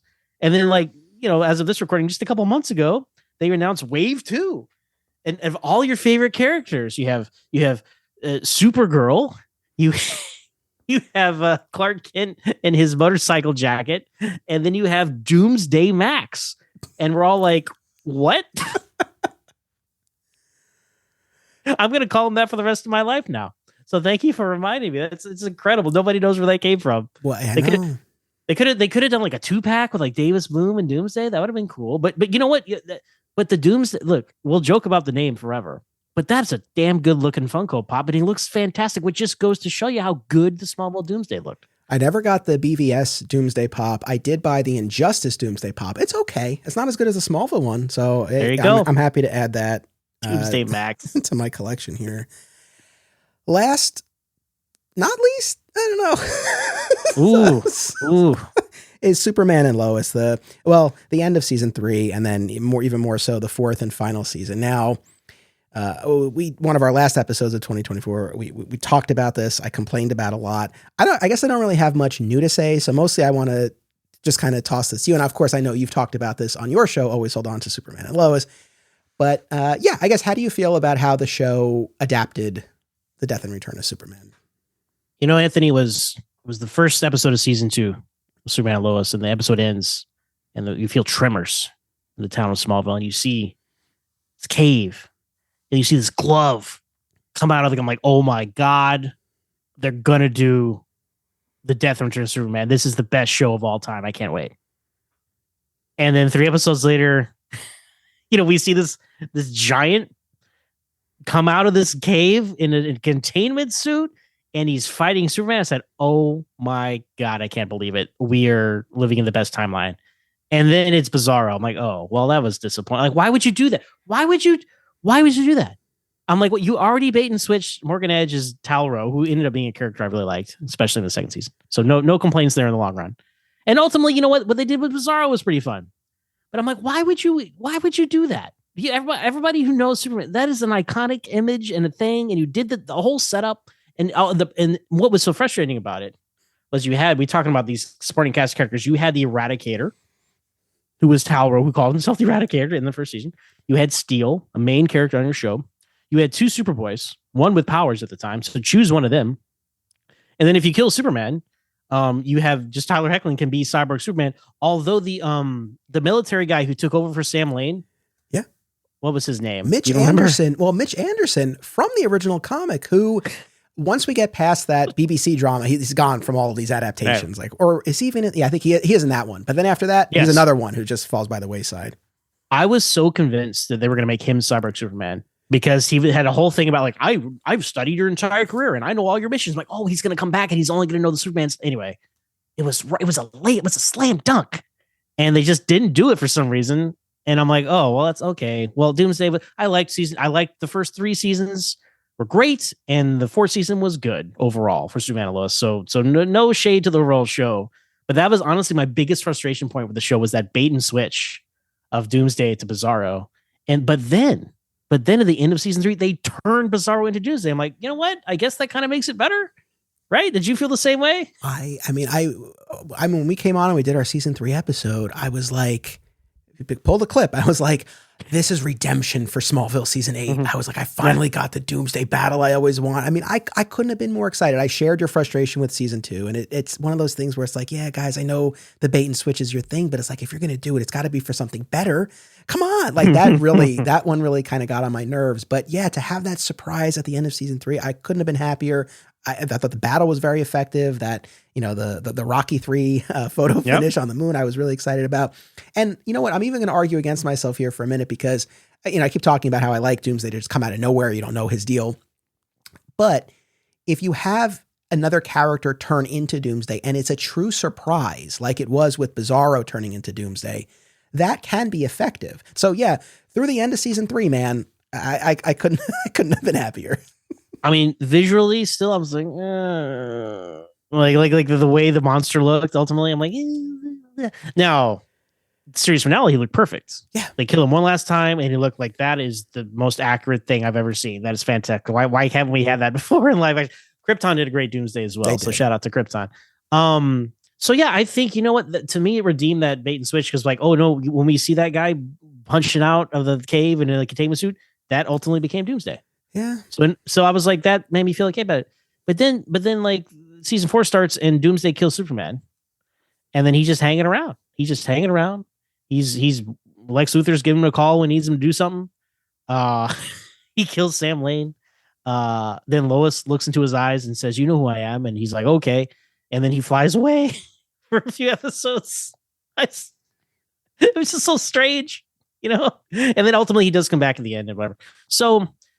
And visually, he was A+ at the end. But I guess our point is Doomsday was like a very exciting surprise, and then kind of became sort of frustrating, kind of like hanger on for a while. And I know one of your big things is for Superman to die, he's got to take Doomsday out with him. I know that was a big point of contention for you. Yeah, no, absolutely. I still feel the same. I was hoping maybe I would have cooled over these past few weeks, but yeah. Look, what I will say is, especially for folks who listen to our season 4 episode, like I know I'm very confident when I eventually rewatch the 4th season, I will feel better about it, because I'll know what to expect. I think a big issue I ran into was I had certain expectations about what I thought they would do, but also, to your point, like what I thought they could do, what they had the opportunity to do. And it's their choice and it's their show, but they're not capitalizing on that. Really just broke my heart. So yeah, Superman just dying and getting his heart ripped out and not stopping Doomsday. Once again, no afterlife business. The fact that his return, Clark's return, just felt so anticlimactic. He just wakes up, he's on the farm in his suit. It's like, what are we doing here? So, of all the things that we nitpick or are frustrated with, I think that the return of Superman was him literally showing back up at the farm in his Clark Kent clothes. Like, what are you doing? You need some kind of build up. You need a moment where it's like, oh no, Jordan and Jonathan are overwhelmed, and then but the dun dun dun dun dun dun dun, right, or something along those lines, and he comes back and he saves the day, and he's back, and then he can have his slow degradation of his powers and that sort of thing, and then they went their own way with it, which most of these versions seem to do. Fair enough, right? And I think I mentioned it earlier, like they're trying to graft this existing story onto something a bigger thing, right? A show, a movie series, whatever, right? So they're not doing a straight up adaptation, but it's like of all the shows that had the as we've been saying, the components, the pieces, the runway, as you've said many times, like this was the one to do it, and they came so close, and they did a pretty serviceable job, and a lot of our enjoyment. Listen to us, a couple of people who were just literally were just angry at our favorite show of all time, Smallville, for what they did. And who are we to complain about what we got in Lois season 4? You know what I mean? So listen to us over here. But yeah, and I think they ultimately, for our whatever the bumpy road season 4 was, at the end they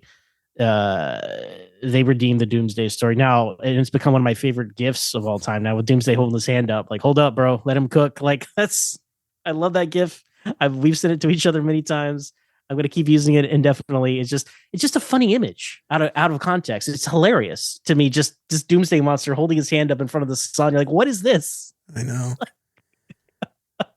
I think in time I will, even now rationally, I recognize, look, this was the choice that they made in the story they wanted to tell. I get that. I'm still having a hard time reconciling that with what I view as kind of the core components of this, but that's the way I look at it. Like I totally recognize that. I guess and this to kind of tie us all up here, we've been talking about all these adaptations. I think maybe what sometimes compounds my frustration when we get adaptations that don't get us all the way there is, yes, we have had a bunch of these, but at a certain point, I don't know how many times will this story be spun in another version. And so I guess when someone takes a bite at the apple and it just, like I said, doesn't get us all the way there, I just feel like, is that hurting our chances to see like the quote unquote full version of this. So that's the other thing that I do kind of wrestle with. And I maybe on that note, let me ask you this. We've had a bunch of these adaptations now. Do you want more? Are you good? Do you never need to see this adapted again? Like, how do you feel? I'm Doomsday in front of the sun. Hold my hand up. Just stop. I'm fine for a while. Like, you got to let this rest, because it is, again, most important, most iconic, put whatever superlative in front of it you want to, story in comic books, right? But let's leave it alone for a bit, because I think that's, you look at all the failed attempts at Superman movies, like in the 90s, and like they're all just obsessed with this, I'm like, can you just, I know it was the hot new thing, let's get away from it, right? And we, again, none of us realized how many times this has been interpreted, and it is time to give it a rest, because like Nightfall's a perfect comparison. How many times has Bane's been in stuff, but it's not like the Nightfall story and different variations of it every time you turn around. Dark Knight Returns is that way, though, for Batman. So, like, I think we need to get away from that. We need to get away from Dark Knight Returns. We need to get away from the death and return of Superman. Give it some space.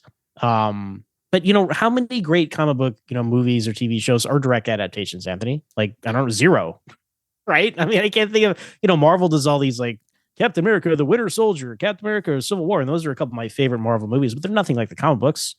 Because I actually have read most of those Captain America comic books that Ed Brubaker Breaker run. That, to me, that one rivals the death and life of Superman, just the death and return of Captain America. Excellent run of comics there, just to throw that out there for y'all. But I'm fine stepping away from it. There are plenty of other Superman stories. Just plenty of, pick some of those, and then maybe in 15 or 20 years, I don't know, how old do we want to be when we see this, actually? Let me think about this, but but then you just do a fresh from scratch trilogy, right? Yeah. Death of the Superman, World Without a Superman, Reign of Superman. 1, 2, 3, boom. And then you got to do some like preamble, like all these other versions did, so you can establish what these characters' relationships are. And if you're really bold, movie, you're going to give us Lex Luthor the Second and Matrix Supergirl. Absolutely. I mean, look, if it were like a 8 to 10 episode HBO limited series, something like that, I would love to see. But yeah, I know some of our fellow Superman fans have expressed like, no more adaptations, like we're good. And I wouldn't go so far as to say I don't need any more ever, but I'm good for now, because we don't want to dull the impact of the storyline. And also, like we said before, like the comic, it was effective. It was surprising to people. It's like now people come to expect this, like, so we don't want that to be the case. So I think maybe give it a rest, tell some other stories, adapt some other stories if we want to. But look, anytime we're dealing with anything touching the death and return of Superman. I'm always going to be very curious, very interested, very passionate. I wouldn't be surprised if My Adventures with Superman does something.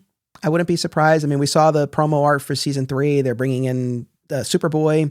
Obviously, we already had Steel introduced in season 2. Hank Henshaw was there in season 2. So we have all sorts of Kryptonian tech, so I could totally see an Eradicator situation. I don't know. I wouldn't be surprised, but time will tell. Supergirl's there now. Yeah. So we can get her in one of these stories finally. The proper Kara Zor-El Supergirl, I should say. I don't know, man. Does this fit the tone of that show? I see them doing Superman Red and Blue, Electric Superman well before this. Which they should, and they should. No, they should. Agree, yeah. See, do that. Do other stuff people haven't seen before. Like I'm totally fine if that Superman never fights a Doomsday. Like that's totally cool. But yeah, they do have all the pieces. The fact that Hank Henshaw is even there shows you that like, I weren't thinking about it. I don't know. But I just don't think they would fit that show. What they got, the vibe they got going on. But maybe I'm wrong. Like watch the trailer's going to hit in season 3. It's like Death of Superman. We're going to sound like an idiot. But I don't think we're going to see them in the DCU. No, I don't either. Yeah. Well, so listen, there's that. This was a ton of fun. This is one of those episodes. Part of me is like, I can't believe I never did this before. But I'm shocked too. I'm honored to be here. Hopefully this lived up to your expectation. I know this is very near and dear to your heart story. So it was an honor to be asked to participate in this journey with you. And I hope we had a good time. I did. Oh, no, I absolutely did. Always a pleasure. So what would you like to share with folks about what you got going on the podcasting front? Well, we're in season 10 of Smallville. We are wrapping up our episode by episode coverage, and we'll be doing that in this calendar year. And then there's a lot of other stuff out there too. We talked about books here. You talk about this Death and Life Superman book. There's a lot of Smallville books. Did you know the first Smallville book was written by Roger Stern, Strange Visitors? It's Smallville, the novel. There's a series of adult novels and young adult novels. They came out at the time of the show. So I'll be covering those and the comic books of Smallville, all that stuff after the show's over. So even though we're out of episodes, we're not out of content. And we all a lot of fun other post-show ideas going on. And it's surreal to be at the end of our journey here for the Smallville episodes. Because let me tell you, as you've experienced just doing this episode alone, and as you do on many of your episodes, reading stuff, especially novels, whole different vibe and experience to podcast about than just watching a quick episode of a TV show, right? Yes. I always keep that in mind as I'm planning out episodes. It's like, all right, I want to try to mix up the kind of homework that I'm going to be doing for sure. Yeah. But that's all very exciting. I hope everyone will continue to tune in. I know I will. I thank you very much. I thank you, audience. I always appreciate you listening. Make sure you come back next week for another all new episode. And until then, as always, it's about what you do. It's about action. This podcast is an affiliate of BCW Supplies. The next time you need to restock on comic book bags, boards, boxes, and more, be sure to use promo code FSP to save 10% on your order. That's FSP for Flat Squirrel Productions. It helps support the show too. Thank you. Support the podcast and receive exclusive content, including bonus episodes, by becoming a member at patreon.com/Anthony Desiato. Flat Squirrel Podcasts is home to Digging for Kryptonite and another exciting episode in the adventures of Superman. Please subscribe, rate, and review today, and continue the conversation by joining us on social media. Links are in the show notes. Thank you all